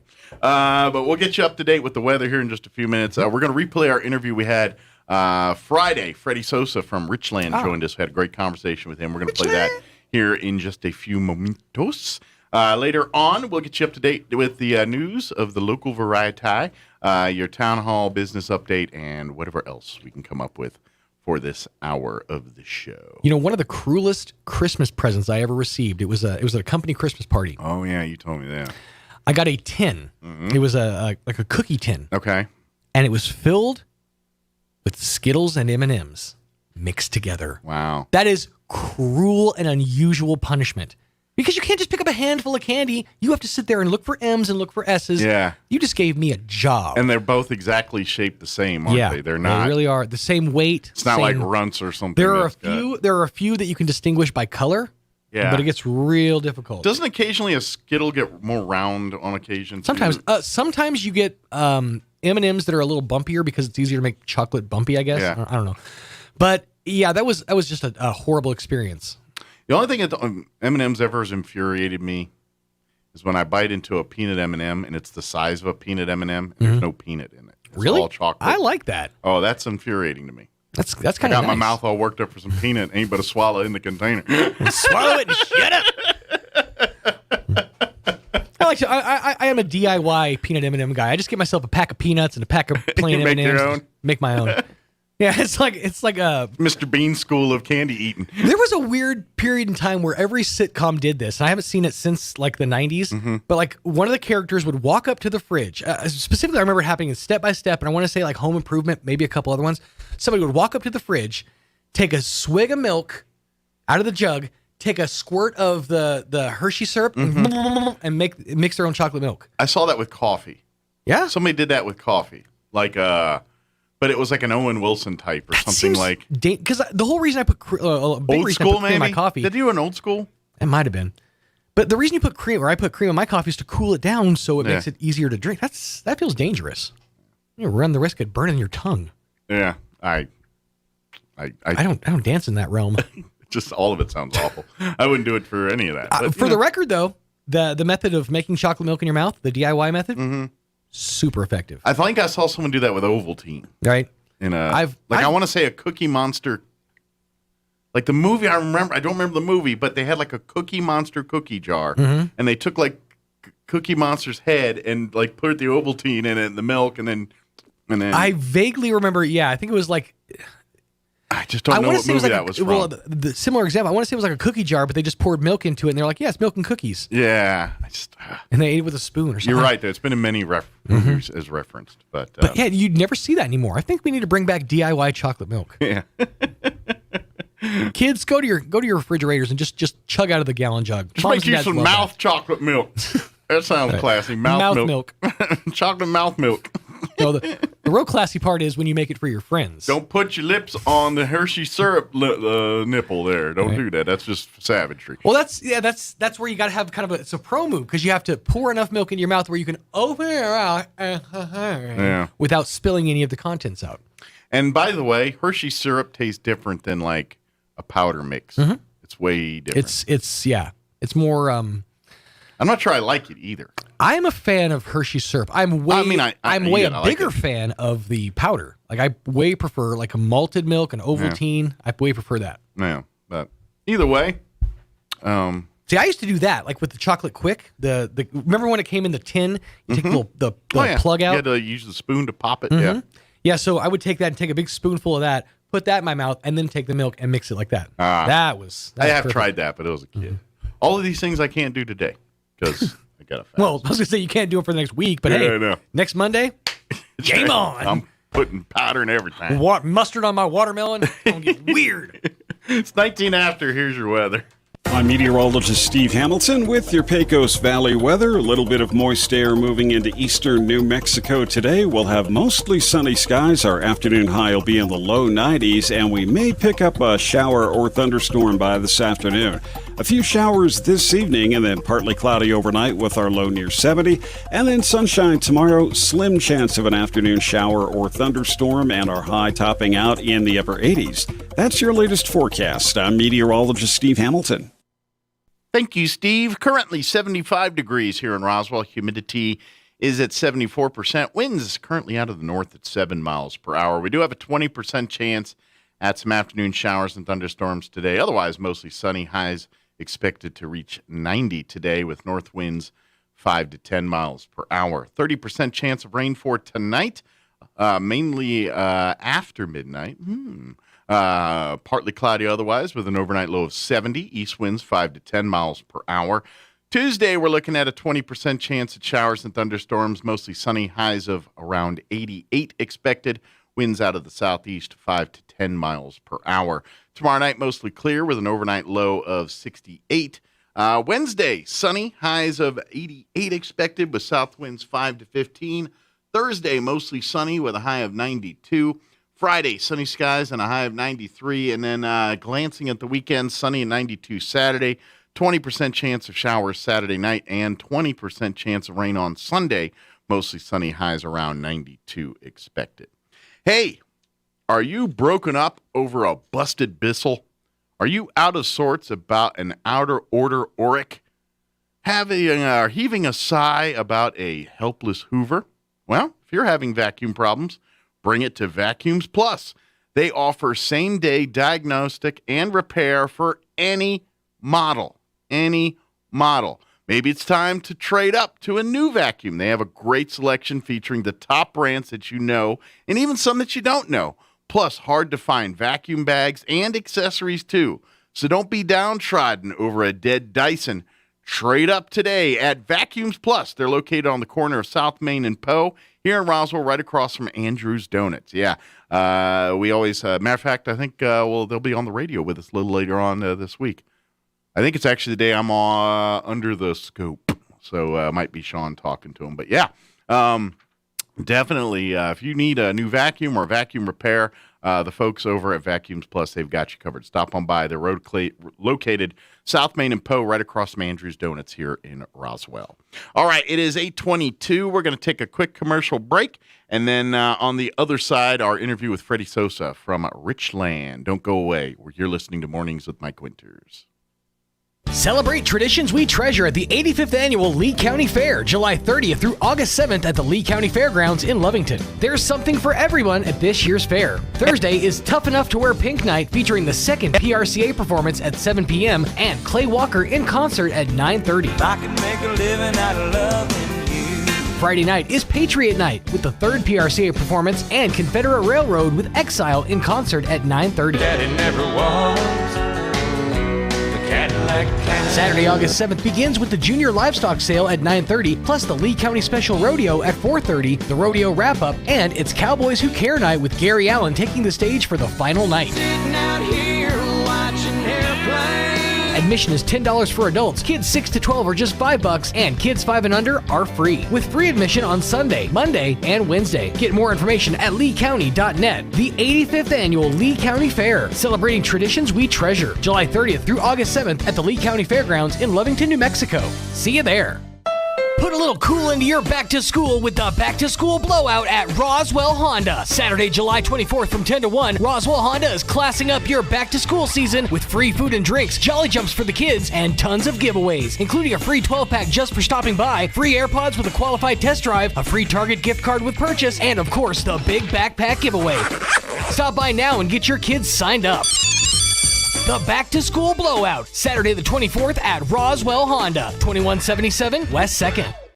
If you're missing a tooth or several teeth, a dental implant may be the ultimate solution. Implants look and feel so much like real teeth that you probably forget you have an implant. Maupin and Brown Dentistry is one of New Mexico's most experienced implant providers, with literally thousands of implant patients who are absolutely delighted with the results. Call Maupin and Brown today for an evaluation. You'll be surprised how affordable implants can be. Maupin and Brown, your choice for experienced, state-of-the-art dentistry.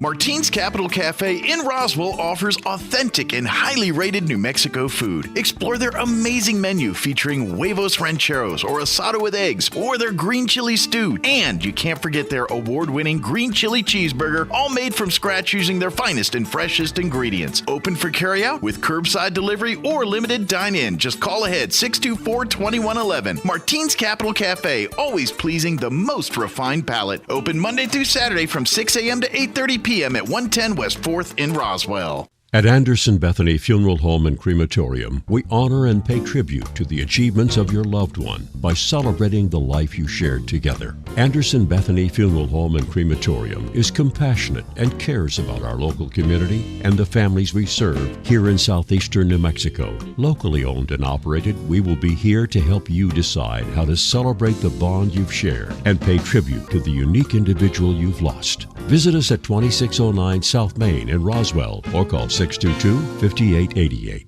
Talk about local color. Your trees are supposed to be green, not yellow. Hello, this is Jim Gill from Roswell Seed Company. While we've been talking about our colorful geraniums, I've been noticing a lot of yellow trees around town, particularly those globe willows. It may come as a shock to you, but those trees are supposed to be green. If you have yellow trees, come see us at Roswell Seed Company. We have a fix that's fast and easy and doesn't cost very much. Remember, it's okay to have yellow flowers, but not yellow trees. It's that time of season, it's that time of year. The Eddy County Fair is here. Grab your family and friends and make plans to be a part of this year's Eddy County Fair, July 27th through August 1st. There's always so much to do, see, and eat at the fair, and this year is no exception. For sure, you're going to want to come out Friday night to take in the smoking hot bull riding at the Artesia Horse Council Arena, followed by a concert with this year's featured band, Flatland Cavalry. Then on Saturday at noon, it's the Fire and Ice Contests featuring a chili cook-off and ice cream eating. The always challenging anvil toss is scheduled for 2 p.m. Come enjoy the carnival nightly while also supporting the efforts of our area youth as they showcase their beautiful animals all week long. The Eddy County Fair is here. See the entire schedule at eddycountyfair.com. Ad paid for by Artesia Lodgers Tax. It's that time of season, it's that time of year. The Eddy County Fair is here. Here's a Mornings with Mike Winters fun fact. Did you know you share your birthday with at least 9 million other people in the world? Your birthday isn't feeling so special now, is it? Here's Mike Winters. Joining us in studio this morning from Richland, Freddie Sosa back with us. Good morning, Freddie. Morning. How are you? Doing well. How about yourself? Good. Running a little bit behind. I apologize. That's all right. It's Friday. Everything's all right on a Friday. True. So let me ask, I know in the volatile world of supply and demand right now, how are things going at Richland? Well, it's great because we're actually starting to get some vehicles starting to hit the lot a little bit more. Nice. So some are making it off the trailer and into the lot a little bit? A little bit, yeah, a couple. The SUVs the trucks are still going fast. But luckily, Mother Nature threw us another curveball the other day, and we got a little bit of a hailstorm. So a hail damage sale? Yeah, so... There was some good hail there, too. Yeah, especially, it's funny, especially right where we're at, it was quite a bit of damage, but people 2 blocks from us, nothing. Yeah. It's like that thing went straight down 2nd Street. Yeah, it's like tornadoes. You know, tornadoes can do that. The hail did that, too. But, I mean, what's kind of bad news for you guys is great news for everybody else, because if, like, so much as one little pellet, touch the surface on this thing, it's a hail damaged vehicle now. Yes, much. And we're right now we're just going to say everything's getting fixed. But come on down because as we start figuring some stuff out, these things are going to have some big discounts on them. And absolutely, yeah. And to be honest, that's the one that's like, because you hear about they just had the big hurricane in Houston, and all of a sudden these flood cars show up. And that's bad. This is way different. These cars are perfectly fine. There's nothing engineerily wrong with them. They got beat up by some hail, and so you guys fixed it up, and now, but because of that, we're working towards getting them fixed. Yeah. So it just happened. So, but what I mean is technically, I guess you guys have to sell it as like a used car or something now, right? Or is it technically? I mean, no. anyway, We just disclosed that there's some damage that was on there, and then we explain what happened. And then they knock some money off of it. Basically. So really, it's kind of like getting a new car at a discount. So. Yeah. But anyway, please come by. And here's now. I know you got throughout July, you guys are doing all kinds of. Hey, you buy a vehicle here, we're going to give you. Throughout July, I think register to win guns, and you get Bibles. You got all kind of stuff going on this month. Yeah, we got right now we're giving away a American flag and a Bible with every purchase, and then with that purchase you can get registered. Now, an extra registration because anyone can register. You don't have to purchase to win the AR. But you get a few extra chances in the drawing if you buy a vehicle. So. Exactly. Gotcha. And so it's been every time we do something like this, it's always a good turnout, and so we're filling that right now. And absolutely. So if you need a vehicle, and by the way, you're like, I could use a new firearm. Yeah. Well, maybe register to win, and you might get both. So you get one, and you might get the second one too, absolutely free. So, but and then of course the one thing that I really know that, and we talk about this every time, but because it needs to be, this is where you kind of separate yourselves from the pack, so to speak, and it's the brand champion program. Yes, that's it's probably, I would argue, one of the most unique after the sale programs in the industry. And what I mean by that is basically it's a brand loyalty program. So hey, you bought a vehicle with us here at through the brand at Richland. That means we're going to take care of you. If you have issues with the vehicle, we got you covered. If you need a loaner while we service the vehicle, we got you covered. If you have a flat tire or something like that, we got you covered. We tow within 50. I believe it's 20 or 50 miles from the dealership with no cost to you. So, and we'll as long as this is during business hours, and then plus you get like discounts on like if you half off oil changes. Yeah, oil changes and other maintenance. Like I'm a Jeep guy. I own a Jeep. Everyone knows this. One of the things about a Jeep owner, a Jeep Wrangler particularly, is you're never resting on your laurels with a Jeep. You're always wanting to add to more. It. And I like it, but I want to put these lights on it, or these rims, or raise it up, whatever. Anyway, you get discounts and all that stuff when you do it through Richland. Yeah, on your parts and accessories. Yeah, so exactly. It's cool. Yeah, and that's through that's for life that you own that vehicle. If you happen to get 20 years out of this sucker, guess what? They're helping you with oil changes for 20 years on that. Now they probably like to see after 10 for a new one, but but the vehicles are there and maintain them. They're going to run like that forever. So and it's always kind of hard to show up for an oil change and not take a look at some of the newest shiny stuff that's out there. True. So I mean, this is true. Yeah, you put the shiny stuff in the front, people get the itch. I mean, it's we're not shying away from it. So. Absolutely, and of course for everybody, this is regardless of where you go at Richland, whether it's the Dodge store at the Y there or the GM store on Second there, it's all part of the brand champion program. Yes, here. It's really that's kind of, I think, Richland's when they started officially as Richland here a couple of years ago. I think that was always one of the main things is just saying, hey, we kind of want to build our customer base and keep them here, and I know that's something that every business wants to do, but you guys are going through that extra step saying, no, this is, other than a house, buying a car is probably one of the second biggest purchase we make in our lives, generally, for most of us. And they want to make sure that you're happy with that purchase. And I say you're sitting right here, but you know what I mean? Richland wants to make sure to say, hey, this is a big investment. This isn't you going to buy a cup of coffee or something. This is something that's going to be a part of you and your family for hopefully the next 5 to even more years, depending on. Well, we know that. Our doors aren't open without those people, and so we're trying to make sure that their whole life expectancy of their car ownership is taken care of, because we know we can't do this without them. Sure. So, and then when you're ready to retire the family trucks through there, and you're ready for a new one, come on down. They got you covered. So that's a great part about it. But I know. It seems like a volatile world these days. You're like, I'm not going to get what I want because of supply and demand. And no, things are starting to work back up there a little bit. But like you said, especially if you're looking for something specific, you guys are really good at helping folks, track that stuff down, order it if need be, so forth and so on. You guys and your staff work really well with the customers and trying to get them exactly what they want.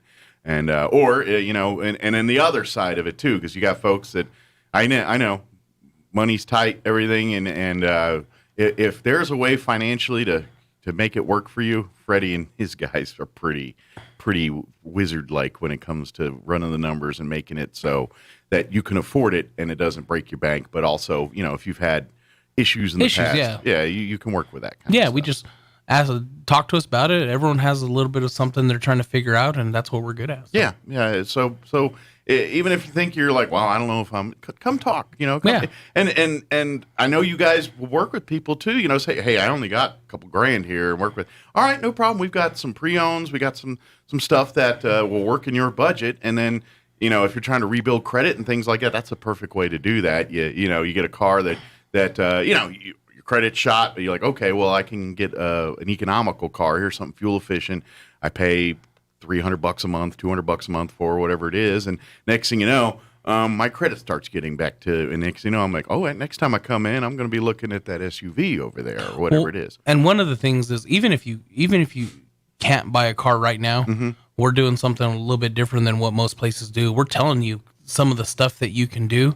Okay. To work on, so that way you can come back. Give them like a checklist almost of, all right, if you come back and do this, and this, your credit should be good. Try doing this, and this, save up this amount of money, and then when you can come back, we'll have a better shot about getting this done. Instead of just saying, hey, you're not approved, go ahead and get out of here. Yeah, good luck to you. No, we still want you as a customer. So we're going to help you plan out what it takes to get you there. Well, and again, that's an investment. You're thinking, all right, we're going to invest in our customers because they invest in us, and that's in essence what you guys are doing. Yeah. So, well, and I always talk about it, but it's one of the things that I wish they taught in school was credit. You're right. You are absolutely right. We all learned that the hard way. It seems like exactly. And so if that was something that was taught in school, it would be better for not only you, but for everything you do. You need that, and sometimes we don't realize that until we're later on in life. It from personal experience, it sounds like you too speak from personal experience. When you start and you screw up your credit in your early 20s there, you really start behind the 8 ball trying to get your life established and everything. I'm not saying it's impossible, it is, but next thing you know, you're spending your first 5 years of kind of your marriage or that next step trying to restore your credit to something where people will give you, loans and what have you. And it's hard to dig out of it once you get into it. But so the best bet is don't let yourself get into it. And start early. And start early. Yeah.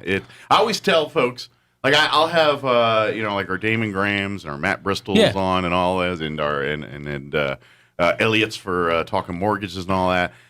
Listen to those folks. They all say the same thing. Maybe they do it from their different businesses, and Freddie's telling you the same thing here. Yeah. It's when you're young and early, young couples. That's when you start planning and thinking about that stuff. It makes it so much easier when you get in your 30s, 40s, 50s, and beyond. When you do it when you're 20s, starting out, or it's put that plan together, and really, Richland can help you with that. I mean, because I always say. Like when you first start out, you want to establish credit, right? And because no one wants to give you credit, nowadays most people get a phone or something like that. But a car can be a very valuable, if you're like maybe, I know this happens a lot where, kids going off to college or something, parents first time car, buy, teach. Hopefully that's when you start learning those lessons about financing and if you don't already know them, but maybe parents.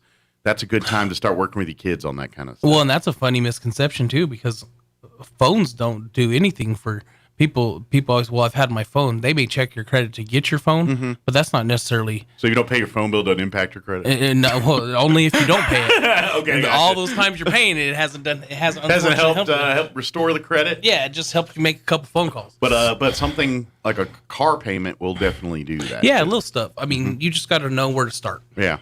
It's generally speaking, it's a credit union. Credit unions with banks and institutions, if you pay on time, treat you well, they usually tell you that on your credit reports. And the converse is also true. Yeah. If you're a day late, they let you know. So and that's one of the smartest things to do as when you're young is set up an account with the credit union, because that's where you start. They help you. It's basically establishing your track record of trust for lenders, and that's all it is. And that's and I know Freddie and his team, they do an amazing job working with people and going through every step and doing everything they can to help them go through that process and understand and experience that and able to have the car that they want and the things that they need for their family. So please come see Richland. Come by, talk to them. Is there a heavier, like it says, more on trucks right now or car? What's kind of the inventory leaning towards one way or another right now? Inventory's really leaning towards small SUVs right now. Okay. That's what we have quite a bit.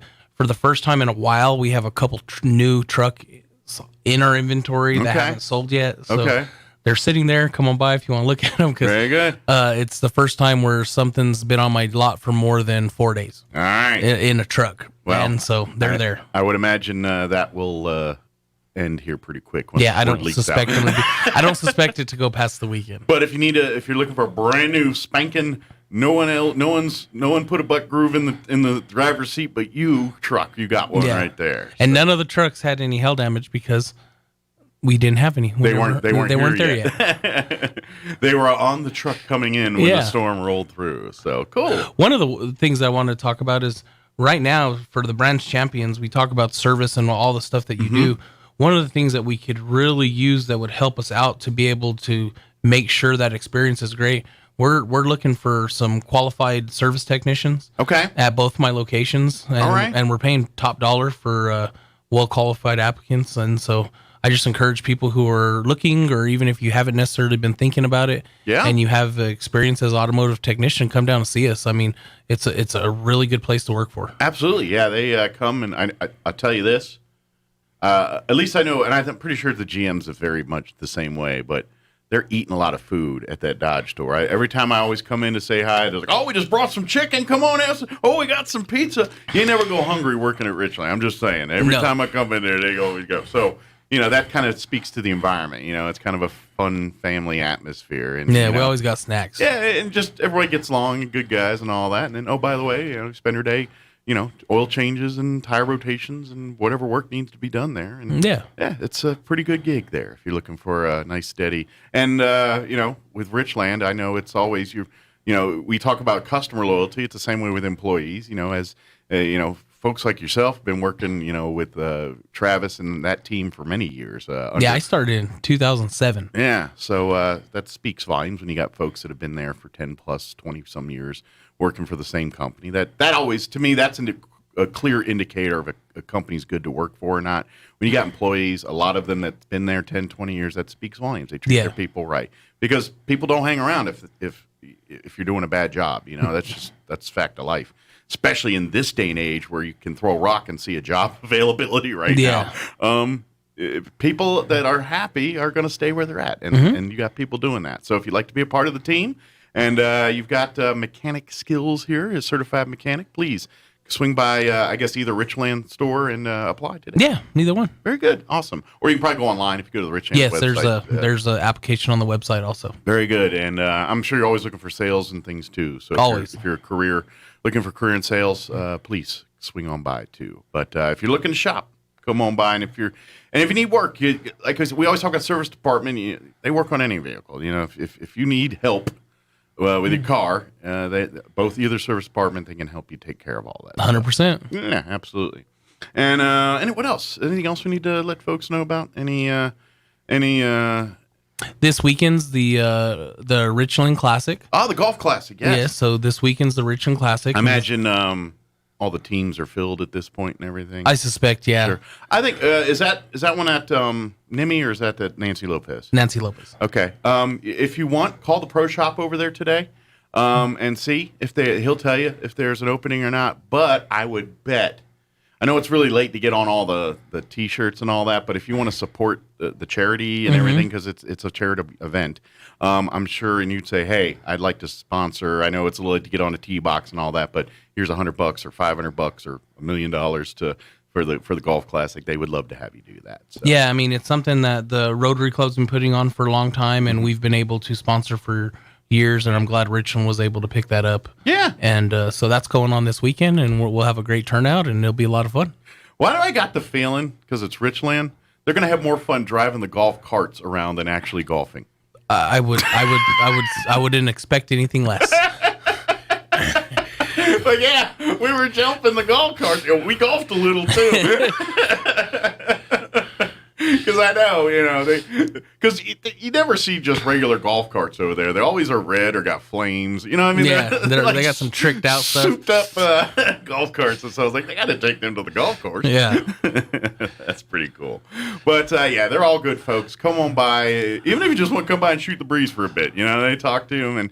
And that's kind of the stuff that it's a very family-friendly atmosphere when you go in there. It's not pressure sales, because you get that side of things too. And you just come in and it's a very relaxed atmosphere. You shop at your leisure. If you have questions and things, they'll be happy to talk to you. Even if you're just kind of, even if you're just like in that shopping mode where you're like, I'm not ready to buy today, but I just kind of want to talk to people and know what's out there, and that they can help you with all that. We encourage kicking tires. I mean, absolutely. This gives you the people think that coming on a Sunday when no one's there is the best time to come look. Yeah. But honestly, I mean, come when one of my guys are there and learn a little bit about these cars. I mean, it really helps you make a better educated decision on what it is that you're looking to purchase. Well, absolutely, because let's face it, if you're sitting there in the new car lot and you got, three Dodges sitting there, all same models, one's blue, one's red, one's white. I mean, they all look new. Yeah. I mean, you can tell from the outside, ooh, that's got a sunroof, that doesn't, or that one's got alloy wind, this doesn't. And you can read the paperwork on the side, but you can't sit in it, can't smell it, can't kick the tires, can't do all that stuff. Open the hood and look at it and really get a look at it and see what's going on there, unless you do that kind of stuff. And I know, and online shopping's great. Ain't nothing wrong with doing a little homework online. But I wouldn't make that your only way. You know what I mean? When I look at cars, I'll go kind of say, all right, what's their inventory, and go look through the inventory. But once you're like, all right, that's one, you got to get down and look at it. And I don't know, that's just me. Well, you got to get in it. Drive it kind of where you would drive it every day. Like when I was selling, I would bring my customers down test drive right here, right in front of your guys' office. And the reason I would do that is because I'd want them to drive right in front of that Bank of the Southwest building so that way they can see their reflection in their car. That's a nice look. Yeah, now take a look. Now you can see what you look like in it. Yeah. I mean, and that's stuff you can't do looking online. That's stuff you can't do on a Sunday when no one's there. Exactly. So, yeah. Like, you kind of connect with the vehicles and find, because I don't know, I'm one of those people. That's kind of why I'm a Jeep. Like the rest of my life, I'm driving that Jeep. And once I got it, because that's kind of like, to me, it's the perfect comfort for driving. It's got enough. I'm not one of these people that likes all the driving assists and all. I'm kind of want to drive. I want to, I want my hands on the wheel. I want to feel that wheel, because that's how you connect to the car. Your feet in your hands. So the most, you get the most feel. You don't realize that. I think, and the more you drive, the more you get this. But yeah, when your feet's on the pedal, that's you and the car connecting to me. I mean, because you're like, all right, just a little bit on this will give me this much gas, or this. It's your car. You get to feel that. Oh, she likes it when I do this. There's very much that. That's cars, man. People in cars. What's funny, Mike, is how your perspective's changed on it since you've gotten your Jeep, because you leased your cars for a couple years. For a couple years before that. And now your mindset is, because you finally got something you like. Yeah. You're thinking long term instead of this is just instead of this just being kind of a tool. I'm only going to have it so much time. Yeah. Now it's something you want to keep. And I'm going to drive this one to the ground, and I'm going to buy another Jeep. There you go. See, I'm probably going to own Jeeps the rest of my life. Yeah, it's just love the way I like that. That's how I am. And granted, I'm probably more set in my ways than other people are, but I found what I like, and that's my jam, and Richland can help you find what you like and get you in your jam. There we go. So if you, and by the way, the only vehicle that might sway me from getting Gladiator, another Wrangler, is a Gladiator. Yeah, that's the only one that might push me over. Because there's some days I look at that and I'm like, yeah, that would be handy to have a bed there. Best of both worlds, right there. I'm telling you. And the cool thing I like about Jeeps, and here I am hawking Jeeps here, is I love you feel like you're riding in a big vehicle, like you're high up and everything, but you're not in a huge vehicle. You can whip it in and out of parking spaces and do, get around town and not. I mean, I love, like, you have your huge Ram. Yeah. It's great, but I imagine that thing's a nightmare in parking lots and stuff to park. I drive it like it's a Fiat. I can get that thing anywhere. I've seen other people in vehicles your size. They don't drive it like a Fiat. Yeah. They drive it like an aircraft carrier. Everyone that rides with me, hey, this isn't a small car. You got to relax. Nah, it can do anything that car can do. You know what? If you could really help the community of Roswell, if anybody that buys a big honking vehicle from you, give them that lesson. Okay. Give them that lesson. Does it drive you nuts? Yeah. Drive and bind them? Yeah. Little bit. It's like, I get it. You want the big car, but learn to drive that thing, man, or park it. Oh, you got to own that thing. There's no exactly. Just like a Jeep, you got to own those things. Exactly. You got to take control. So yeah, if you can work out that, like learn how to drive your big honking vehicle program, I would. God bless you. You'd be a class at the adult center or something. You would be doing a genuine service to our community. There we go. All right, if you need a vehicle, new, used, or if you need a career, if you're looking for, of course, sales, but right now, definitely service department at both locations here. And if you, of course, have any questions, go online, go to the Richland websites. I just type in Richland, Google, or for your GM or it's like Richland. I can't remember. The Chevy stores rlchevrolet.com. That's it. And the Dodge stores richlandmotors.com. Very good. Yeah, and that'll get you there. But you should type in Richland, GM, Roswell, something. It'll pop all that thing you need up. And then you can kind of see what's on the lot there. But like we said earlier, come down. You don't have to come sneaking in a mustache and sunglasses on Sunday morning. Come down anytime. Waste of a good disguise. Yeah, and come be a part of it. Here. Yeah. And of course, I'm telling you, it really is an experience. I've owned my vehicle for about 3 years now, and I've never been happier. It's my favorite vehicle I've ever owned. Every day I get into it, I still it's still fun for me. Yeah. It's even 3 years later, I still there's two things in my life that I've had for several years now, and they still feel new and fun to me. One, my Jeep. The other is my bed. Ooh. Hey. And I'm happy with both of them. Good. So. Cool. Is there anything we missed? Anything we wanted to share? No, those were the big things I wanted to talk about. Just looking for mechanics. I mean, good deal. Yeah, if you're, I know it's a world. Everyone's looking for help right now. But I know certain things. Once you find your groove, find your place, you settle in, you're happy. And I'm telling you, for folks that are mechanics, Richland's one of those places. Where you sit down, settle in, be a part of the team, and have a great career, but at the same time work in a good environment, and you don't dread coming to work every day. Yeah, we got plenty of work. It's our service departments are packed. So. That's right. Hey, I need people to work on my Jeep, so y'all need to apply. There we go. Because I have no mechanical skills whatsoever. Well, thank you, Freddie. No problem. I'm sure you got a bunch of sales to wrangle and get things going here, so we'll let you get to it. All right, my friend. Have a good day. All right, take care.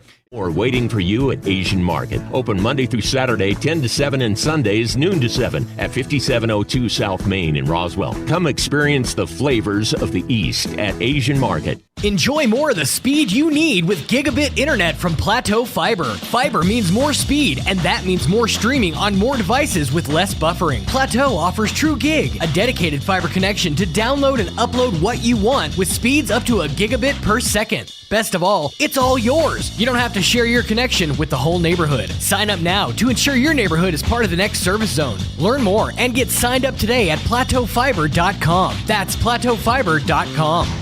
This is Renee. Happy to be here. She's not some influencer. She's more of a groundbreaker, turning her 4-acre lot into a little slice of heaven behind the wheel of a John Deere 1 Series tractor. Renee runs with us because the most important job is the next one. That's all I got. Nothing runs like a Deere. Hear Renee's story at Deere.com. Stop by Pecos Valley Equipment in Artesia or Roswell, or visit us online at pecosvalleyequipment.com. If you have a student who's ready to further their education, think Eastern New Mexico University first. The state of New Mexico, through the Lottery Scholarship Program, will pay 100% of your student's tuition if you are a New Mexico resident. Don't miss out on this great opportunity to further your student's higher education at the only 4-year university on the High Plains. For more information, visit enmu.edu.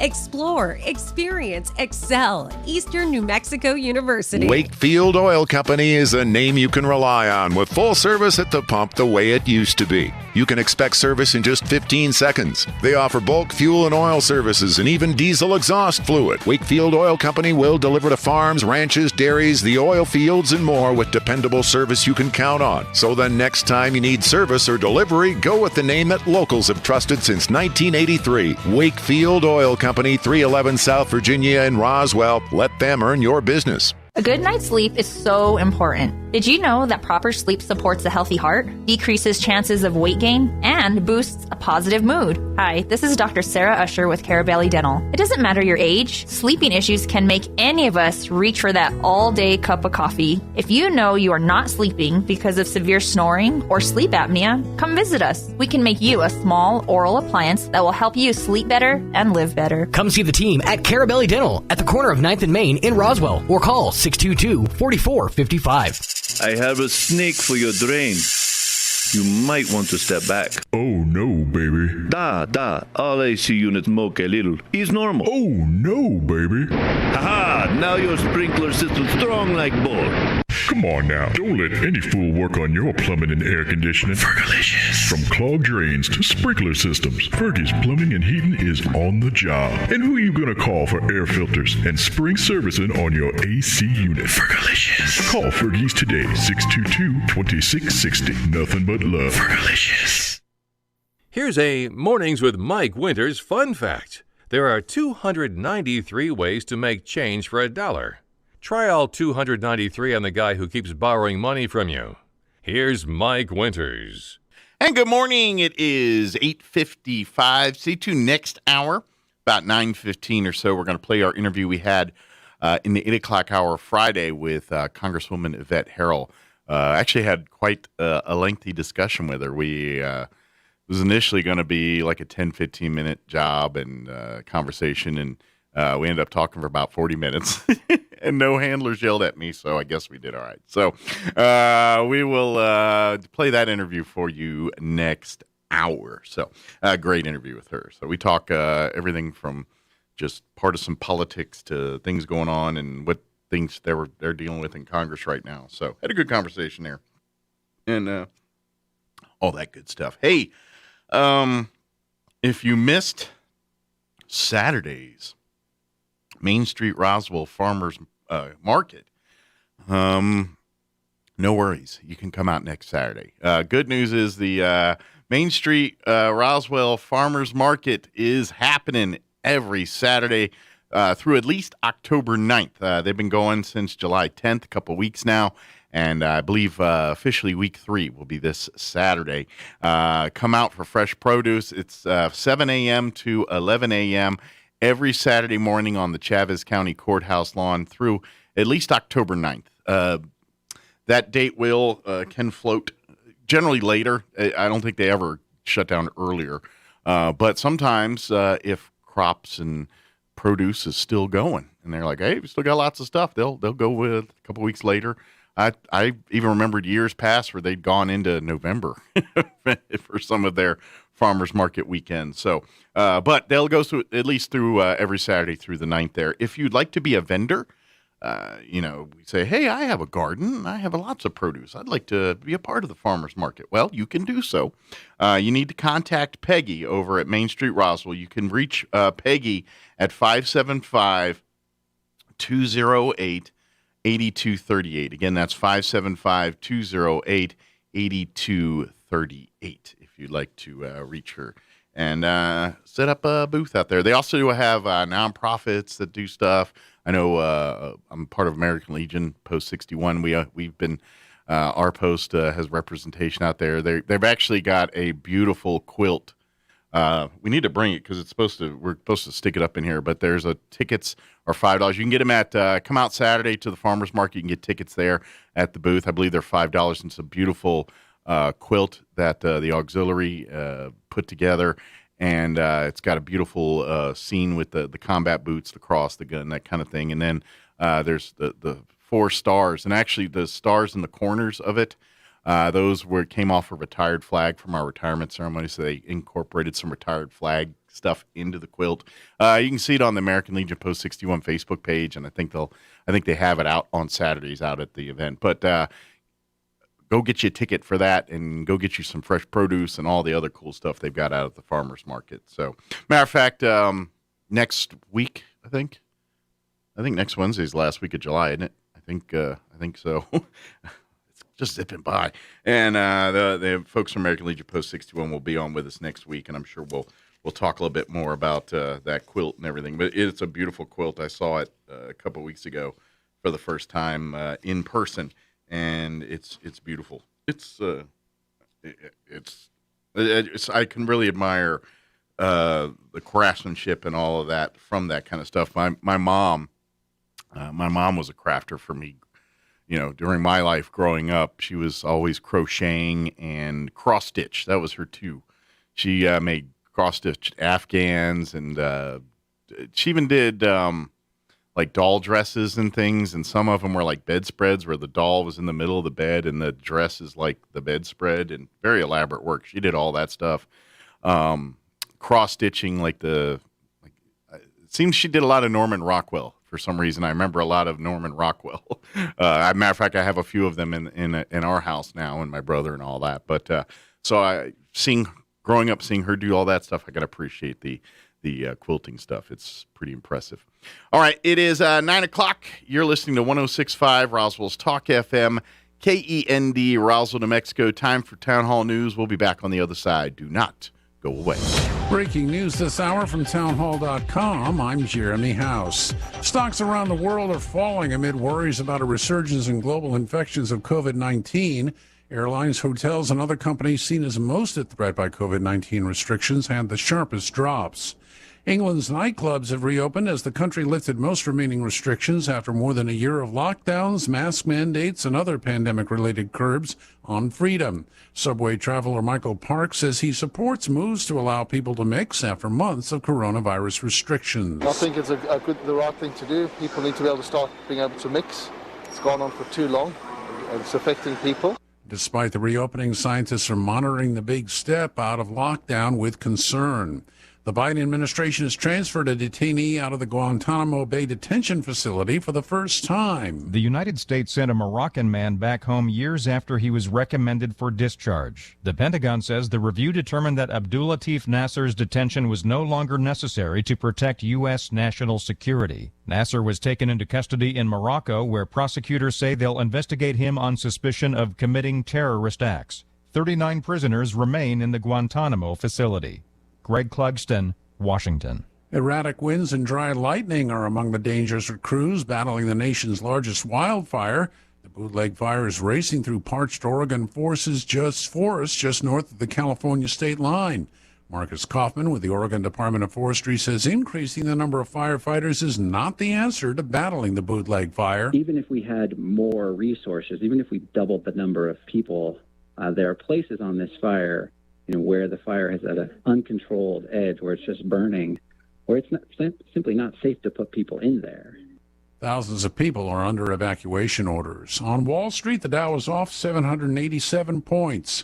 More on these stories at townhall.com. Let's be boring and do a commercial about cash-out refinances. It's Ryan, and our mortgage team will often have a listener say, I think I understand what a cash-out refinance is, but can't that be bad for you sometimes? So let's hit on that.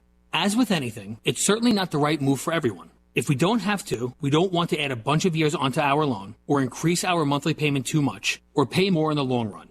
But because home values have skyrocketed so far up the last few years, while rates have come so far down, we've seen many scenarios where listeners today can pull out a significant chunk of money from the new value in their home, while lowering the years on the overall loan, while lowering their monthly payment, and lowering how much they ultimately pay. The key is to just look at the whole picture and be honest with yourself about your situation. If you're looking for someone to show you your options, we are United Faith Mortgage. United Faith Mortgage is a DBA of United Mortgage Corp. 25 Melville Park Road, Melville, New York. Licensed mortgage banker. For all licensing information, go to NMLSConsumerAccess.org. Corporate NMLS number 1330. Equal housing lender. Licensed in Alaska, Hawaii, Georgia, Massachusetts, North Dakota, South Dakota, or Utah. The conflict in Ethiopia's Tigray region is showing further signs of spreading to other areas, with fighting now reported in neighboring Afar state. The TPLF said their attacks along the Afar border over the weekend were very limited, though the government accused the group of using heavy artillery and blocking aid. The rebel group told the AFP news agency that it targeted militias from Oromia that were brought into Afar. It's difficult to verify details of the fighting or determine casualty figures. Fresh fighting along the Afar-Tigray border could hinder humanitarian efforts, making things worse for civilians in war-torn Tigray. That's BBC correspondent Kalkadan Ibeltel reporting from Addis Ababa, Ethiopia. Police in Arizona say a series of attacks on Sunday afternoon have ended with 5 people shot, including 1 fatality and 2 to 3 children missing. News and analysis at townhall.com. The American Chamber of Commerce says U.S. businesses operating in Hong Kong should reassess their operations and decide if the risks of operating in the city are worth the reward. The president of the chamber in Hong Kong, Tara Joseph, says experts worry the city's rule of law is being undermined. Commercial law at this point seems very sound, and that's very important to the business community. But any signs of that being unwound or any real changes taking place there could cause a lot of concern. On Friday, the U.S. government issued an advisory warning companies about business risks in the former British colony due to its shifting legal landscape and tighter control by the communist-ruled government in Beijing. Haiti's elections minister says that interim president or prime minister Claude Joseph will step down in the wake of the July 7th assassination of President Jovenel Moïse. More on these stories at townhall.com.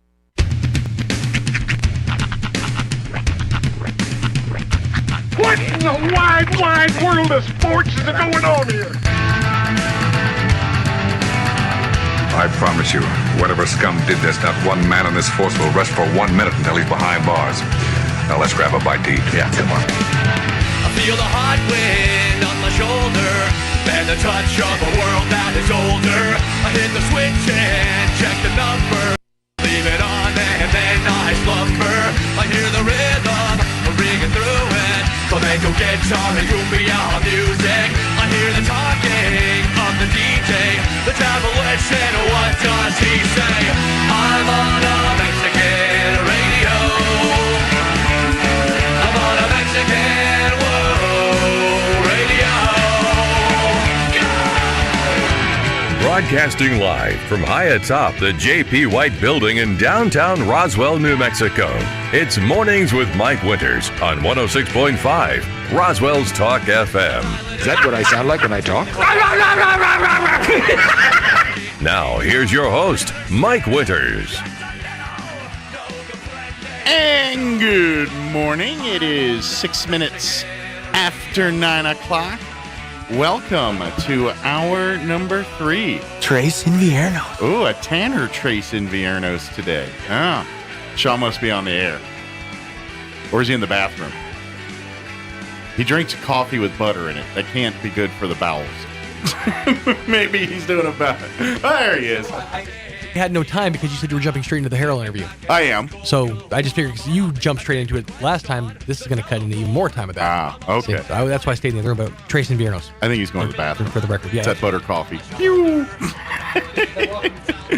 didn't have that in my my prep work for my colonoscopy, but I bet it worked fine as a slide that stuff for you.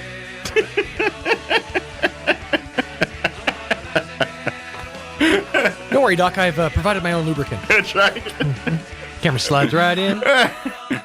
It's an ease of use thing. How would they react if I came in as, hey, a pre-buttered duck? And then I sit down, they lay over. Plop. It's country crock. It's all vegetable based. Right. It's all right. Yeah. Plant-based. Don't worry. I went plant-based. Or plant-based. I'm no crazy. And I went a little extra for you there, Doc. Yeah. Couple of pats. I got the family packed big tub, man. I got it for days. But it was whipped. For the record, yes, it was whipped. Whipped. For application. Indeed. But Vaseline for a slide-free smile. Yes, we do have a long interview, so you won't get a whole lot of this. Sorry, and you're welcome, depending on your vice of choice there. If you love this, then sorry. If you hate it, just get to your dang interview, then you're welcome. I want a buttered scone now. Why, though? What the? Eric, do you locally source your own butter? Croissant? Yes, please. Quite local, actually. Squoze it myself. So we're going to play our interview with Congresswoman Yvette Herrell. It's about a 40-plus minute interview, so we're going to get it going here in just a few minutes. But big thank you to her for chatting that long with us the other day. Yeah. I think both of us at the end were like, how come no one yelled at us yet? I don't know, but we're going to keep going. So they didn't tell us to shut up, so we're going to keep talking. We're going to keep chatting. Yep. So. All right, it is 9 minutes after 9. Let's first get you up to date on the weather. I'm meteorologist Steve Hamilton with your Pecos Valley weather. A little bit of moist air moving into eastern New Mexico today. We'll have mostly sunny skies. Our afternoon high will be in the low 90s, and we may pick up a shower or thunderstorm by this afternoon. A few showers this evening, and then partly cloudy overnight with our low near 70. And then sunshine tomorrow, slim chance of an afternoon shower or thunderstorm, and our high topping out in the upper 80s. That's your latest forecast. I'm meteorologist Steve Hamilton. Thank you, Steve. And currently, I don't think I refreshed. Let me refresh to get the freshest weather possible. Currently 79 degrees here in Roswell. Humidity is at 67% with northeast winds at 7 miles per hour. There is a 20% chance of showers this afternoon, otherwise mostly sunny, and a high of 90 today. North winds 5 to 10. Tonight, 30% chance of showers after midnight, otherwise partly cloudy. Overnight low of 70. East winds 5 to 10. 20% chance of rain for you Tuesday, otherwise mostly sunny, high of 88. Southeast winds 5 to 10. Tomorrow night, mostly clear with an overnight low of 68. Wednesday, sunny and 88 with south winds 5 to 15 miles per hour. Thursday, sunny with a high of 92. Friday, sunny and 93. And then for your weekend, Saturday, sunny and 92. 20% chance of showers on Sunday, mostly sunny. Highs, once again, right around 92 degrees. All right, it is 10 minutes after 9 o'clock. Let us take a quick commercial break, very quick, and then our interview with Congresswoman Yvette Herrell from Friday. Don't go away.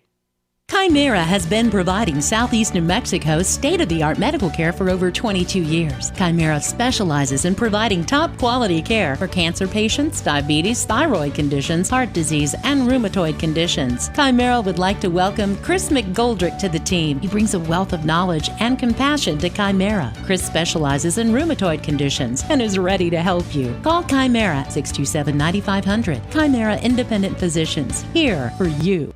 If you're missing a tooth or several teeth, a dental implant may be the ultimate solution. Implants look and feel so much like real teeth that you probably forget you have an implant. Maupin & Brown Dentistry is one of New Mexico's most experienced implant providers, with literally thousands of implant patients who are absolutely delighted with the results. Call Maupin & Brown today for an evaluation. You'll be surprised how affordable implants can be. Maupin & Brown, your choice for experienced, state-of-the-art dentistry.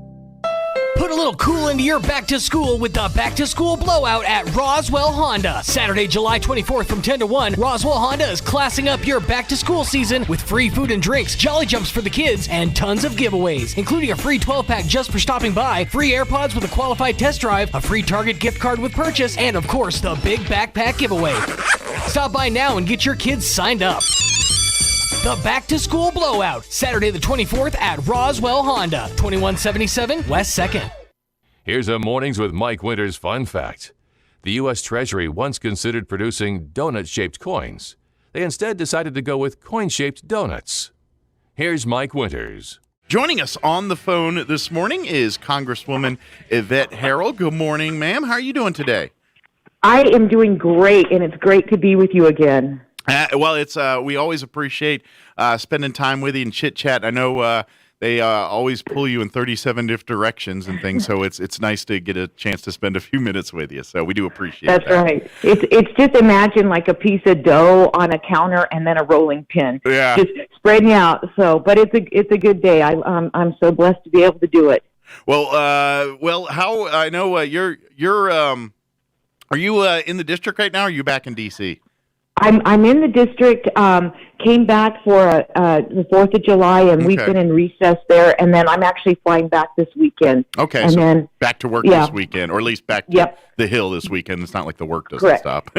Right, exactly. But yes. So, real quick, before we kind of talk about what you got ahead here, when you're back in the district, what kind of the stuff do you get to work on there when you're not? I mean, is that the chance for you to get to talk with constituents and things, or is it more than that?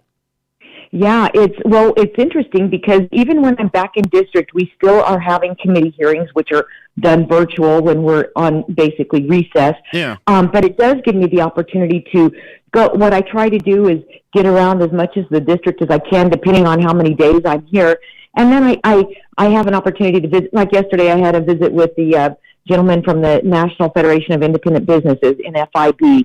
Got to visit with PMS, which is the medical provider all over the district, had a meeting with their group this week. And, so I'm just having meetings with different constituent groups, different industries, just having conversations about what's happening, what are we watching out for. We did a really great town hall, a conference call with medical providers, physicians all over the district on Monday. And what we're working on is a way to improve the pre-existing condition. What is happening is the doctors are saying, hey, we need to do a knee surgery on this person. Mm-hmm. But the insurance company is saying, well, before we approve that, let's do 10 weeks of physical therapy. And what ends up happening is it's devastating because sometimes, because they don't do the surgery when they think they need it done, there's sometimes irreversible damage.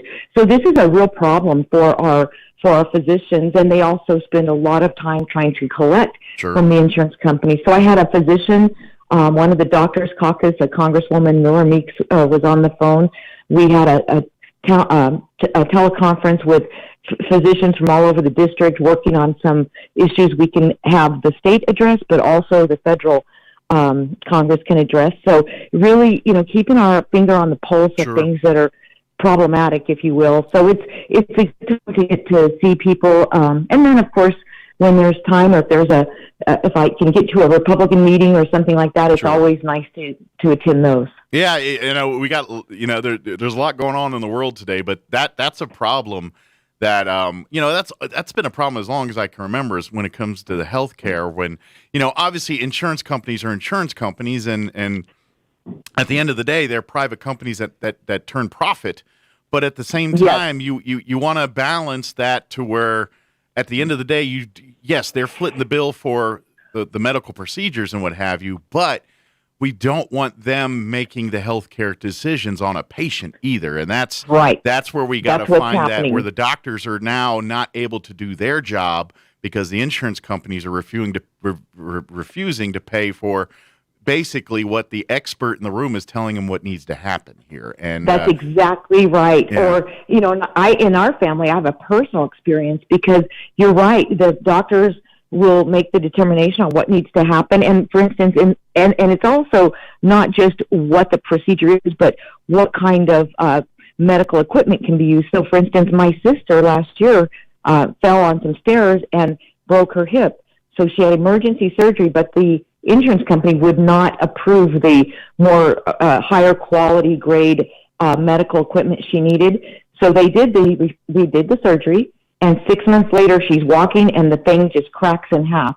So back to the hospital, another emergency surgery. And, of course, the second time around, the insurance company did approve the better quality, and I don't know the medical terms, but the medical equipment she needed within her hip, and ended up having then a full hip replacement. But, and we had this discussion on the phone, that cost over double what it would have costed if we just would have done it right the first time. Yeah. And then, we were talking about the rehab, so literally she was sidelined for almost a year with that entire process. And so it's those kinds of things. And you're right, you've got the medical expert making the determination, and then you call the insurance company, and it's, somebody, at a call center going through probably a manual thinking, well, nah. Yeah. And so it's very problematic. And the cost of prescription drugs as well. That's another thing that we're addressing. So and to me, these are issues that this is everybody. This is not one of those Republican or Democrat issues. And what I have found, honestly, Mike, is so many of the things we can work on that would better the people of New Mexico and the people of America they're not partisan issues. They're just common sense. Let's find a better way to lower costs and streamline the process to help the physicians and the patients. Yeah, you're right. It's and this is where politics meets government that's bad. And right. Where we're so wrapped up in the political side of it that we're not getting the work done. And exactly. And that's we talk. I mean, we could have the polarizing issues, your abortions, and obviously there's clear divide on what we agree or disagree on those things, but. Because of those things, it screws up the ability to get the things that, we all get, we all want to be able to go to the doctor, get the services we need, and get it paid for without the hassle and worries that it shouldn't be there. We all agree that, right. And that's where, unfortunately, those areas don't get fixed because we're too busy yelling at each other about these other polarizing issues. And so they use issues like this to hold over the head of the other to do all that. And at the end of the day, the person that loses is we the people. And that's exactly right. Yeah. And, and I've had to remind several groups that I've talked to, this silent majority or the sitting on the sideline just kind of rolling with the punches. I said, listen, this is a gut punch every day, but there are so many things that we can really be speaking about and talking about and getting engaged in that would really be beneficial. And so I think, I feel as though there's a little bit of an urgency. People seem to be now paying closer attention.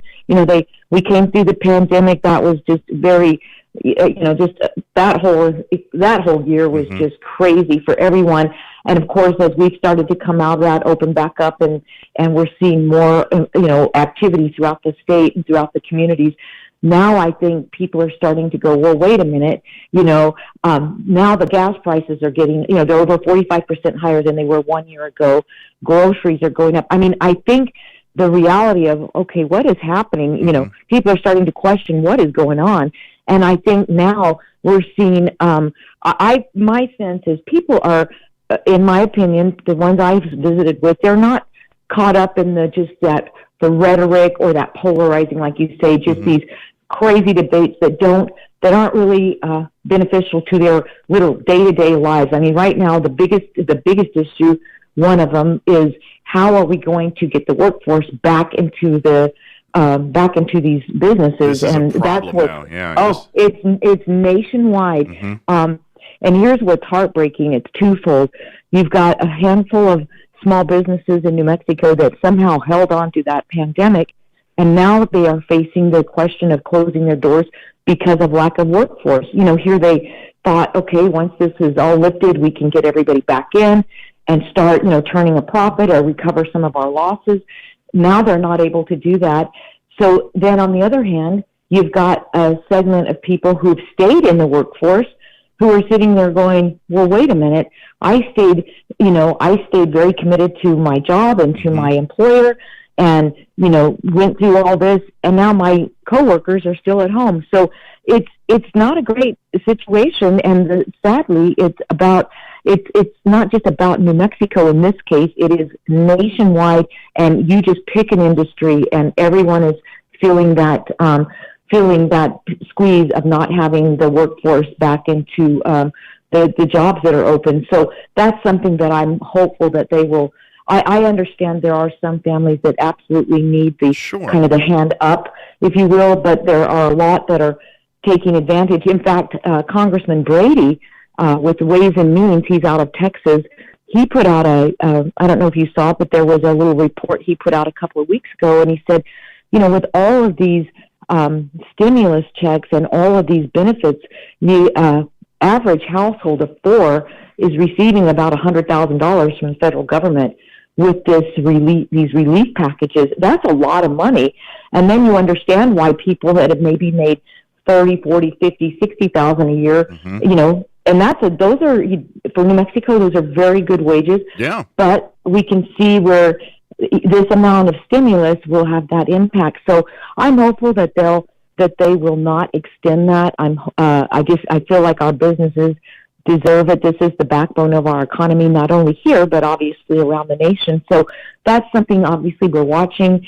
But it's just, to me, again, that's a reality that people have.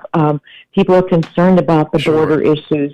These are the kinds of conversations that I'm having with constituents, whether it's a policy, lack of workforce, concern about border, especially when I'm speaking with our law enforcement agencies around the district. So, yeah, there's a lot we could be doing for the people, and seems like the people are getting pushed to the sides while we, grandstand and, watch our colleagues get arrested, for protesting in the Senate yesterday. Just kind of crazy stuff instead of the reality. So it's a strange world, politics. It is, and it's one of those.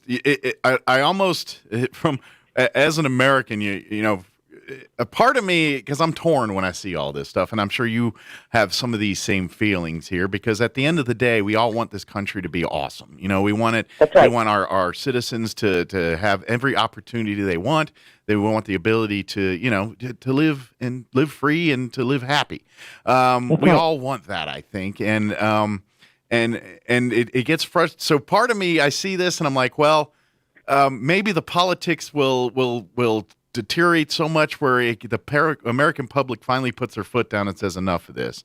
Part of me hopes that gets to the point, but then part of me says, well, how much gets destroyed in the process of doing that? So I get very scared when I see this stuff, because part of me is saying maybe this will finally impact the change we need at some, get some of that partisan, and even some. I would even say I'm one of those folks, and I know you kind of agree with some of this.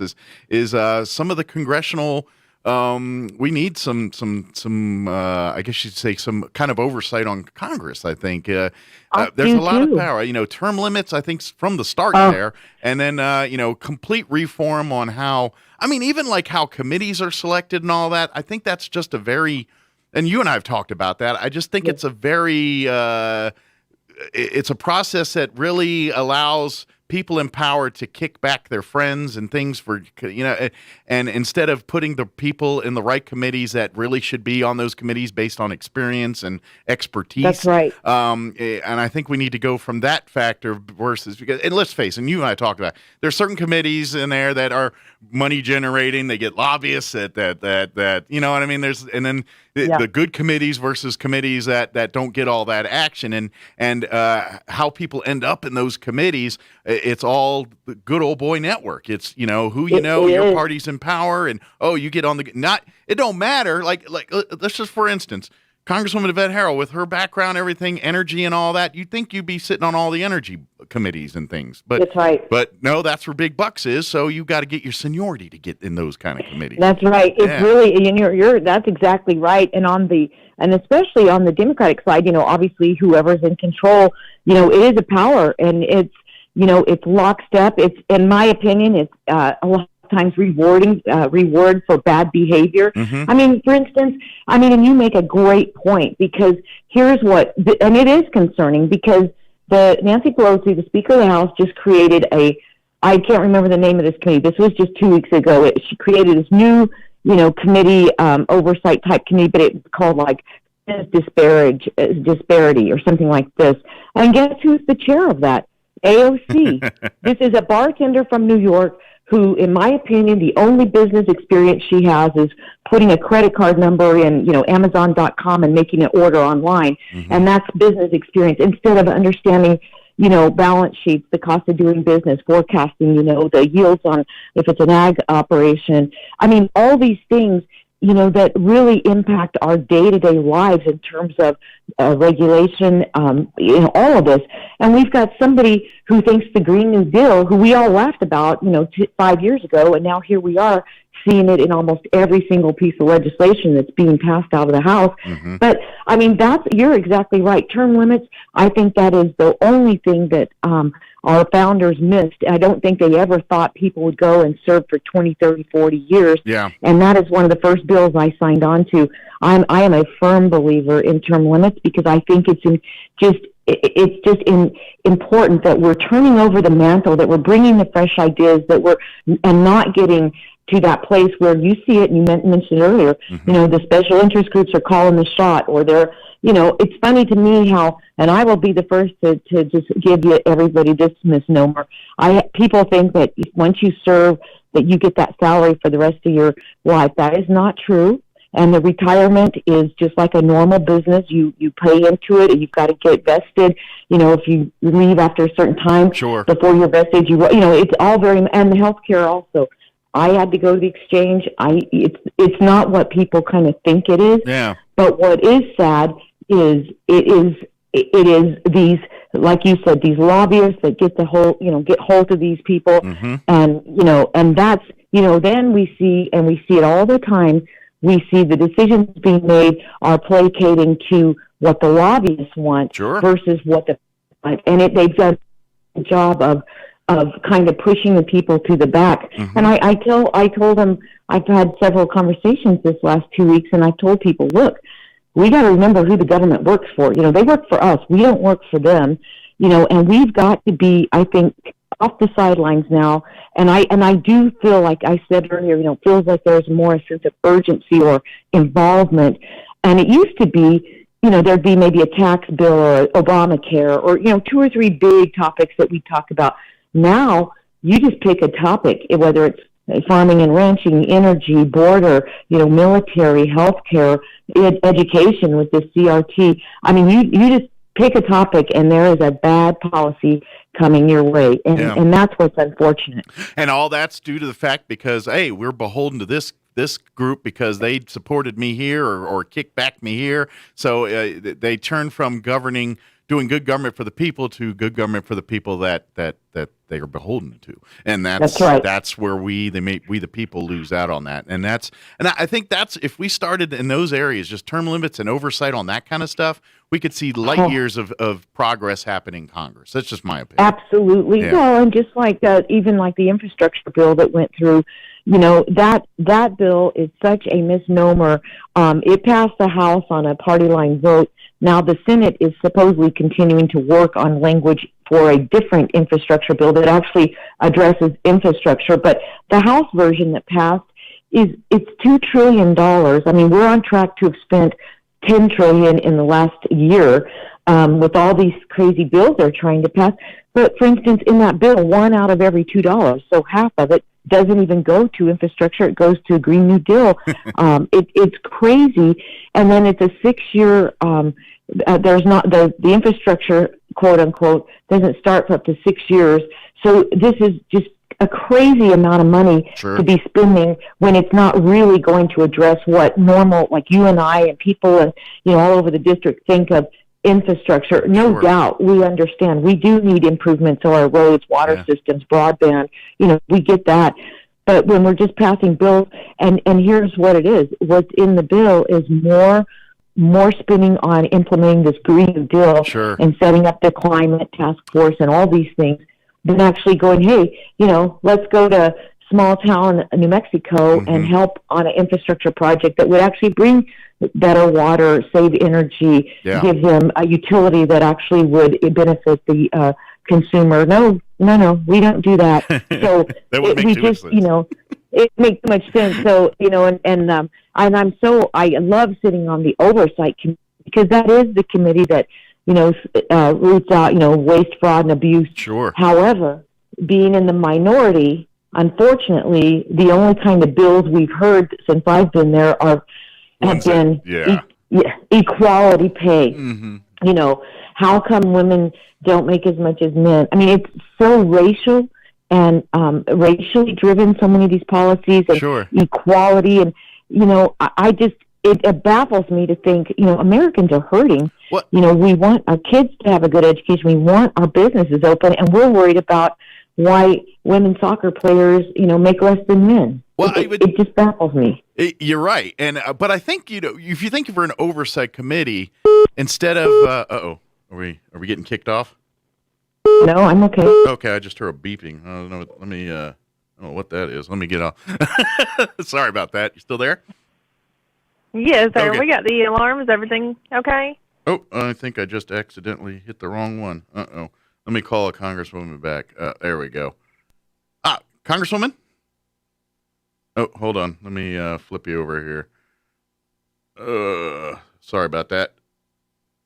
Okay, now I think it's fine. there we go. Now we're back. Sorry about that. Okay. No, it's fine. I had a call come in and it messed everything up. My apologies there. I know we don't have you much longer here, but I do want to point out that we were talking about the oversight committee there, and as me outside looking in, you think as an oversight committee, you guys don't really get presented. All right, these are the things we want you to vote on or to discuss. As an oversight committee, you should kind of have carte blanche to pick your own agendas and pick the only things that you are choosing to see if there's oversight on. It's kind of that would seem more of the check and balance to me rather than saying, hey, we need to take a look at these things. And it's like, okay, but there's other things too. We go wherever we want. You don't present to us the things that you think are bad. You know what I mean? Right. I think you should have some kind of ability to check on these other areas and seeing, hey, is there true oversight here or what kind of pork mess is going on here, And you bring out a great point. So we all know there are 4 meat processing plants, the 4 big ones that actually process about 80% of the beef and chicken consumption in the United States. Mm-hmm. And a few weeks ago, one was compromised with a ransomware. So I wrote a letter to the chairman of the oversight committee, and I said, hey, we need to have an oversight hearing with these 4 big producers, number one, so we can understand why and how they're driving the market share. So they're pushing out the smaller producer. When I say smaller producer, that's about 10,000 head of cattle and lower. Mm. So several people in New Mexico affected by this. So I said, I'd like to know how and why they're driving the market and why our ranchers have a 12 to 18-month investment in every head of, with every beef steer they have. And yet when they sell it to the packing plant, they are receiving less money than they have in about the last 10 years. So they're maybe making a profit if they're lucky, but most of them not. So let's look into why is there a conglomerate with these 4, and then let's also look at the security of their infrastructure as it relates to ransomware or attacks, because that shut one beef processing plant for several days. If they were attacked where all 4 of those plants got hacked, think about how much. It's catastrophic. That's 80%. Oh, catastrophic is, that's 80% of the beef and chicken consumed by this country. Mm-hmm. So if they shut that down, so that food supply, that resource, that is a national security issue.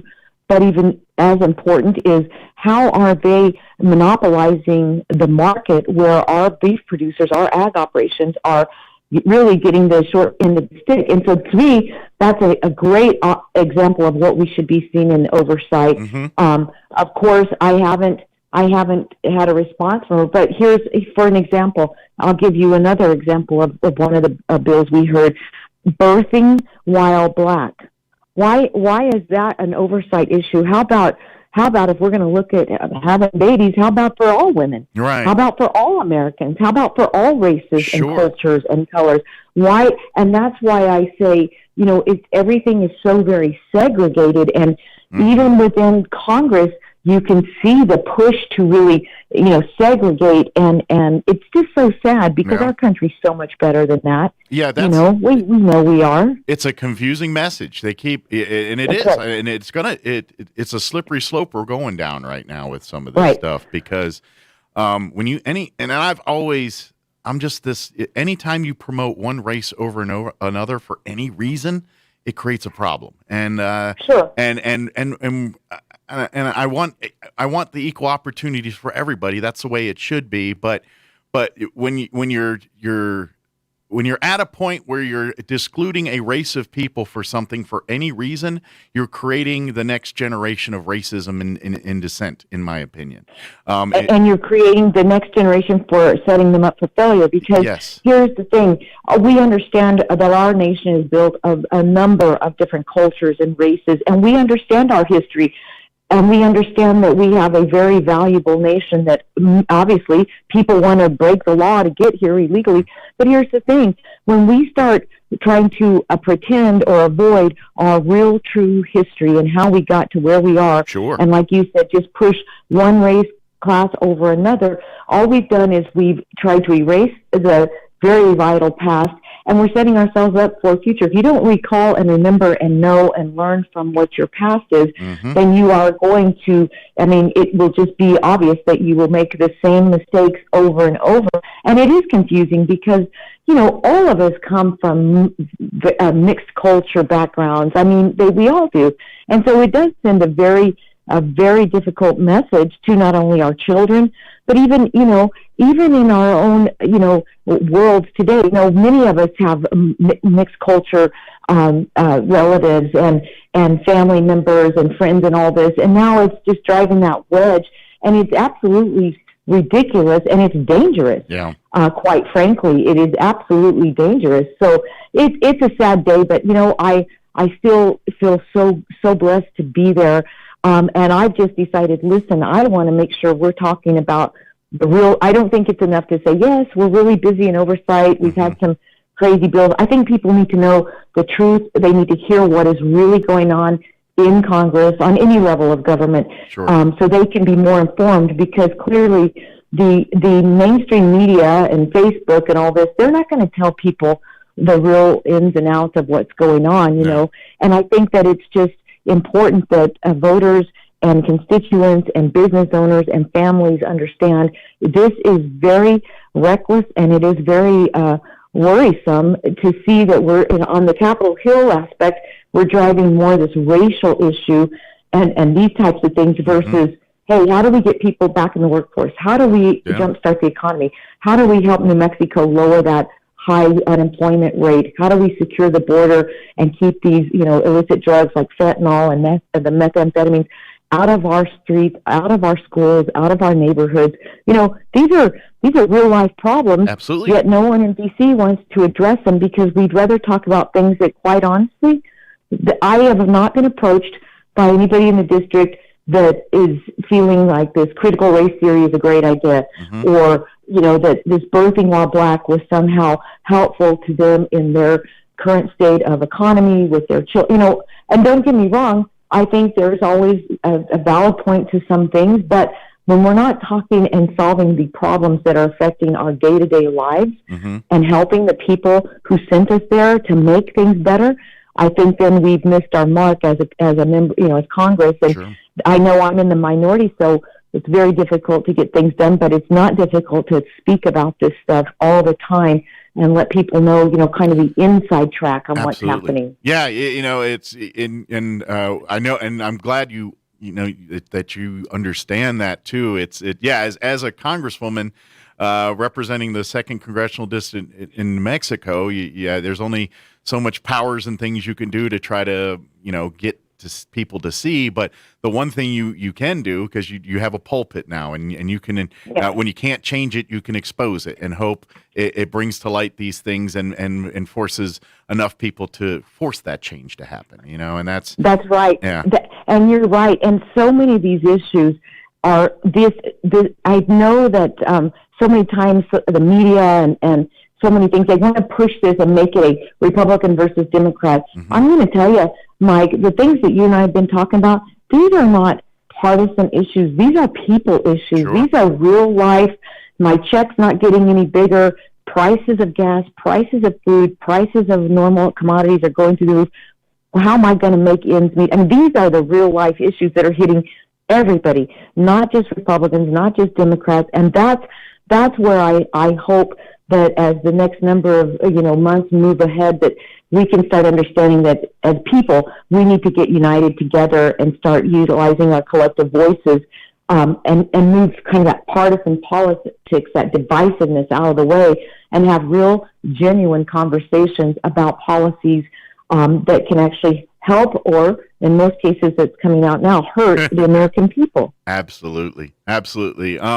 I know I'm surprised Casey hasn't yelled at me yet. I know, right? He's probably not monitoring this. I'm surprised. Okay. I know, because a minute ago you said, did you hear beep? But it wasn't on my end. Yeah, it was on my end apparently. But yeah, yeah, that's funny because But we do appreciate you talking with us, and you're right. I appreciate the fight that you have right now, and I'm very glad you're there and understand it, and I don't envy you in that work ahead of you, but I'm so glad that you're very aware and very knowing what's coming next and got to handle your business. And I think we here in Southeast New Mexico and Southern New Mexico are pretty thankful that you're there to at least make sure our voice isn't ignored.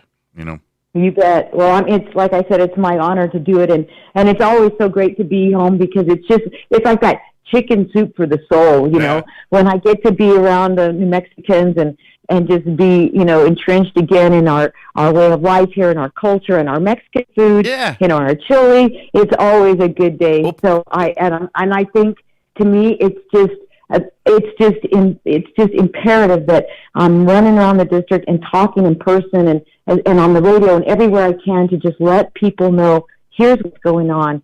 Now you can try to make informed decisions on what your next steps will be, because here are the policies coming down, and this, I think, just information is power, and when people have that information, then they can make informed decisions and understand what government is doing to them or their livelihoods or even their children's education. Absolutely. Yeah. And you said something that was good to come home. DC, I grew up there, so I know, but DC is way different than New Mexico. The mindset, the people, it's just a different way of looking at life than we do it out here in New Mexico. I'm not saying it's a bad thing. It's just different. And so it's very different. Yeah. I see it especially on, when you get into the Capitol Hill area. It's, it's very interesting because I see people that are very engaged in their districts and going home all the time, and then I see other people that don't leave the Hill. They kind of like that lifestyle. It's very different, and to me, it's like living in a one of those snow globes. Yeah. It's not really. It's beautiful and it's very interesting, and I appreciate the history there in terms of our monuments and all that. But you're in a little bit of a snow globe. The real world is outside this, back in New Mexico, back in small town New Mexico and back in the farming communities and back in our day-to-day reality. So I just think it's important not to, and I think this is why term limits is so important. Mm-hmm. You get people that all of a sudden get a little too comfortable in the snow globe, and it's not that fun to come back and here. I think it's just, I just love New Mexico, but I love the people, and I'm so appreciative of this. I just want to make sure I'm talking to folks all the time. But that's, and I think there's some accountability to that. And, I'll go and people ask hard questions, and, most times I have an answer, sometimes I don't. But I know then what's on the minds of the people of New Mexico. Sure. I know where their concerns are. I know, what they're thinking, and I think that just makes me better. Even if it, like you said, it's just being that drum and being that voice, it makes me better in terms of bringing those true concerns and values that are so dear to New Mexico to Washington. Well, I've seen it firsthand too. When you talk about when people ask you questions, sometimes you know the answer, sometimes you don't. But when those times where you don't know the answer, I know what happens next. You get your staff and you work on getting an answer for that person, and so it's not an ignored. Even though if you don't know the answer, I've seen you do it. Where all right, well, I'll get my staff, and we're going to come up with an answer or at least an understanding of what you're talking about here, and you do that every time. Boy, and the staff, again, brought them up. What a blessing it's been to have just such a great group of individuals, just the talent and the skill sets and the willingness to just, always help me do my very best. So we've been so blessed to have the group we have, and really have done a lot of good things with constituent services as it relates to helping with casework. I mean, we've done hundreds, and actually we have about a 96% closed approval on a lot of our casework, which is amazing. But, we have a veterans liaison who works specifically with our veterans, attends their meetings, works with them with their casework, because I just think that there is a real need to be engaged with the veteran community. And I, in fact, just signed on to a bill that would absolutely take down the barriers, so it would give our veterans the ability to receive health care, whether it's behavioral health, physical therapy, regular medical, through any avenue, through any provider, because we just made it so tough on our veterans to receive medical services. And so I'm hopeful that bill, there's several co-sponsors on it, so I'm hopeful that bill gets some legs and moves, because there you go. There is a great bill that would benefit a very large population among the country, and deservedly so. And, and here's what's sad. The conversations with healthcare and some of the transportation problems that our veterans are having, same conversations, Mike, we were having when I was a state representative, same conversation. I mean, these are, 10, 8, 9, 10 years old and beyond. So it's time to stop that, kicking the can down the road, and let's get serious about getting some viable healthcare options available to our veterans. And so, to me, that's one of those things, like you said earlier, it's kind of a no-brainer. Mm-hmm. This is just something we should have done a long time ago. So we really push on that, but we have a liaison that works closely with our veterans all over the district. So, just trying to make sure that we're listening to the constituency, working on, issues, or at least writing letters on their behalf, in terms of industry, and just keeping the heartbeat of what is important to New Mexico at the forefront. Absolutely. Speaking of that, and maybe this is probably where we call it the wrap. If folks do want to get a hold of you in your office, what's probably the best way to get? Is it through your offices locally or online? What's probably, if someone has a question or an issue that they would want to put in front of you, what's probably the best way to do that right now? Yeah, the best way to do it. We just redid our website, mm-hmm. so it's got a lot of good stuff on it, the letters and everything we've done. But it's just Herrell, HERRELL .house.gov, and on there, then you can send an email. You can sign up for our newsletter. You can get the phone numbers for our DC office, also our Las Cruces and our Roswell offices. But it's a great website, and it has a lot of information on terms of different issues and that we're working on. And so it's herrell.house.gov. Okay. That's probably the fastest way. And of course, we've got a great team of interns in our office this summer, and so those young men are just incredible. Have been so honored to. And let me just say, there is great hope for our country. I gauge that on the caliber of these interns that have wanted to come up and spend their summer in a congressional office, and it has been such a refreshing sight to see. I mean, these are 18 to 21-year-olds, and they are smart and motivated, and I think to myself, the future of our country is going places, because these young people are really more engaged than what social media or mainstream media would want you to believe. Sure. Yeah, and that's your how, if you're wanting to, it's like, how do people work as clerks and getting, and even in, some of this is it. They start at 18 interning for different members of Congress or different other entities in government, and they learn the ropes. They learn how business is done, and then they go on to be your chiefs of staff or the representative or senator or whoever. This is the ground level of getting into the life of government, is starting out as an intern, managing schedules, updating. That's how they get the foot in the door. So that's exactly right. Yeah, that's great. Yeah. So it's great to see that the young crop here is got a good head on their shoulders. That's good. Oh, they do. It just it makes my heart smile. Because you see just the energy and the interest. I mean, they're genuinely interested in policies. And so when the interns we pair them. So as an example, if there's one that has a real interest in, say, communications, then we pair that one with our communications director so that you help with the social media or the graphics or the newsletters we send out. If we have one that's more interested in policy, then we put them with our policy director so they can kind of understand the process of how bills are crafted and written in Washington, D.C. And then I'll take them to committee hearings with me. I'll take them. They can't get on the House floor, but I'll take them over to the Capitol with me, so they can kind of go through that whole process. And it's, what's great is not only are they doing a great service in our office, but they're networking, they're meeting friends. There's a lot of interns on the Hill, and it's very exciting to watch these young men. Right now, we don't have any young ladies yet, but I know we will. Ladies apply. These young men, though, it's good for the soul because they're meeting people, they're doing stuff. But let me tell you about this group because I know we got to get off here. But they were here for this. They're here for the summer. Some of them are leaving. So I told them before we came on recess. I said, I'm going to be here. That was a couple of weekends ago. I said, I'm here. So I want to go and do something fun with you guys, and I'll let you guys pick what we go do.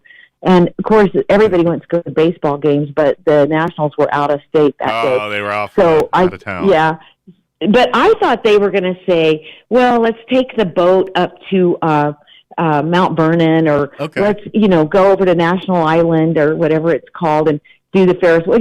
I thought it was going to be stuff like that. What they picked? They picked the Museum of the Bible. Really? I mean, it's a fascinating. I've never been to that museum. I've been to a bunch. Oh my gosh! I missed that one. The museum. There's a couple I haven't been to, but I had never been in it either, and it is fascinating, and there's a lot of interaction in it, which I did not know, and so it was a fascinating tour, and in fact, obviously we spent like 4 or 5 hours there. I was shocked, but collectively they had all wanted to go to that museum, and of course the museums were just starting to get back open again, and I mean, I tell you, these kids are incredible, and it was a great day, and so we spent the whole day together and hung out with the interns and, take them to lunch and just, because I appreciate, one, their interest in our country and what we're founded on, but so I always try to make it a good time for our guys so that, one, because I'm so appreciative, but two, I just appreciate them for wanting to be involved and to take that time from their summer and come up and spend it in D.C. So it's a life experience, and I know they're meeting a lot of new friends and taking with them some experience that will carry them through maybe for their next step or their next chapter in life. So it's a great opportunity. If you ever get a chance to do another trip, and I know they get to pick and all that, and I know, like you said, Mount Vernon and all that, but one that's a little outside the Beltway, if you ever get a chance, go up to Baltimore to the Inner Harbor and Fort McHenry area. That's a beautiful, neat area, too, to check out if you ever get a chance. I know I'll have to do it. There's some bad parts of Baltimore to stay, but Inner Harbor, by where the Orioles play and the Ravens play, that area, and then Fort McHenry, which is right there. And, of course, that's where the Star-Spangled Banner came from, Francis Scott Key, all of that right there. And that's the fort there. That's a cool little, if you're a history buff, it's kind of cool. Yeah. But the Inner Harbor is really cool, too. It is, and I think it's really neat because there's so many things close by Washington, D.C. Yeah. And like you said, for the history and just to see, the beginnings of our nation and the architecture and just the monuments and all these things that really make us so unique and special as a nation. It really is. I mean, to me, I think it's worthy of a trip to D.C. I think I got an email last night that said they are taking or have taken all the fences down, and I think they're going to now start opening the Capitol back up. See, it's been closed for any kind of tours. It hasn't ever been open. I guess since COVID, probably, since COVID. So it looks like that might be, opening up, and that will be great, because I know there's been a lot of people from New Mexico that have been trying to plan trips out there to go to the Capitol, but the Capitol's been closed, so I'm hopeful that opens up, but anyway, but it's just a great opportunity, and so grateful for the kids, and I'm grateful to spend so much time with you today. Oh my gosh!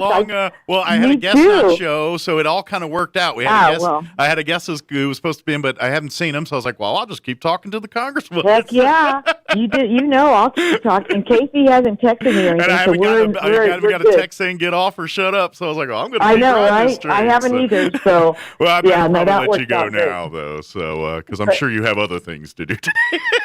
I kind of do, but I've just appreciated this, and it's just been such a nice conversation. I've enjoyed it so much. I always spend time, and I'd love next time you get if you're in Roswell and we can do this again, I'd love to do that. We could chit chat in person and talk more about what you're seeing, and slip a crab cake story or something in there too. There you go. Sounds like a plan. All right. All right. Well, you have a great weekend, and thank you, and just God bless you, and we'll talk to you soon. Thank you, ma'am. God bless you, and we'll talk to you again soon. Take care. Sounds good. All right. Bye-bye now. Bye-bye. All right, that was Congresswoman Yvette Harrell. Yes, we got a little bonus time with her. Bill Williams, I hadn't seen him. I kept checking with Tanner. Is he here? No. I was like, all right, I'm just going to keep talking to the Congresswoman until they yell at me. So there you go. Those are the kind of interviews that infuriate my boss, but so be it. I'm here doing a show, man. And you get my discount. That's cbdistillery.com, promo code PATRIOT. I'm meteorologist Steve Hamilton with your Pecos Valley weather. A little bit of moist air moving into eastern New Mexico today. We'll have mostly sunny skies. Our afternoon high will be in the low 90s, and we may pick up a shower or thunderstorm by this afternoon. A few showers this evening, and then partly cloudy overnight with our low near 70. And then sunshine tomorrow, slim chance of an afternoon shower or thunderstorm, and our high topping out in the upper 80s. That's your latest forecast. I'm meteorologist Steve Hamilton. With the SRN News Business Brief, I'm Rich Thomason. COVID fears taking a heavy toll on the stock market. The Wall Street benchmarks deep in the red. Oil prices down more than 3% after OPEC agreed to raise production limits. The Biden administration and a coalition of allies blaming China for a hack of Microsoft Exchange email server software earlier this year. The Biden administration, backed by several countries, accuses China of a global cyber hacking campaign. The Microsoft attack compromised tens of thousands of computers around the world earlier this year. The White House says the U.S. is joined by NATO, the European Union, Britain, Australia, Japan, New Zealand, and Canada in accusing China of a wide range of cyber threats, including ransomware attacks. Greg Clugston, Washington. Online brokerage Robinhood will seek to go public with a market valuation of up to $35 billion. With business, I'm Rich Thomason. Here's a Mornings with Mike Winters fun fact. Due to extreme pressure and weather conditions, it literally rains diamonds on Neptune and Uranus. Stop snickering because I said Uranus. Here's Mike Winters. And good morning. It is 9:59, about ready to wrap up the show. But I'd mentioned it earlier. We were talking about the American Legion Post 61 and the quilt hanging that they are having a fundraising event for. You can get tickets for this. Come to any of the farmers markets on Saturdays. They've got the booth out there. You can reach out to our Facebook page if you'd like to get a ticket as well. The drawing will be October 15th. And tickets are just $5 for a ticket to get this beautiful. The ladies, the auxiliary, did this amazing quilt work on here. The stars in the corners, those came off for retired flags. We had our retirement ceremony for flag retirement about a month ago. Those stars were cut and sewn back in off of those. So they're there. We'll show it. It'll be there throughout the week. So, and more past that. All right, we got to go. Have a wonderful day. You're listening to 106.5 Roswell's Talk FM, KEND Roswell.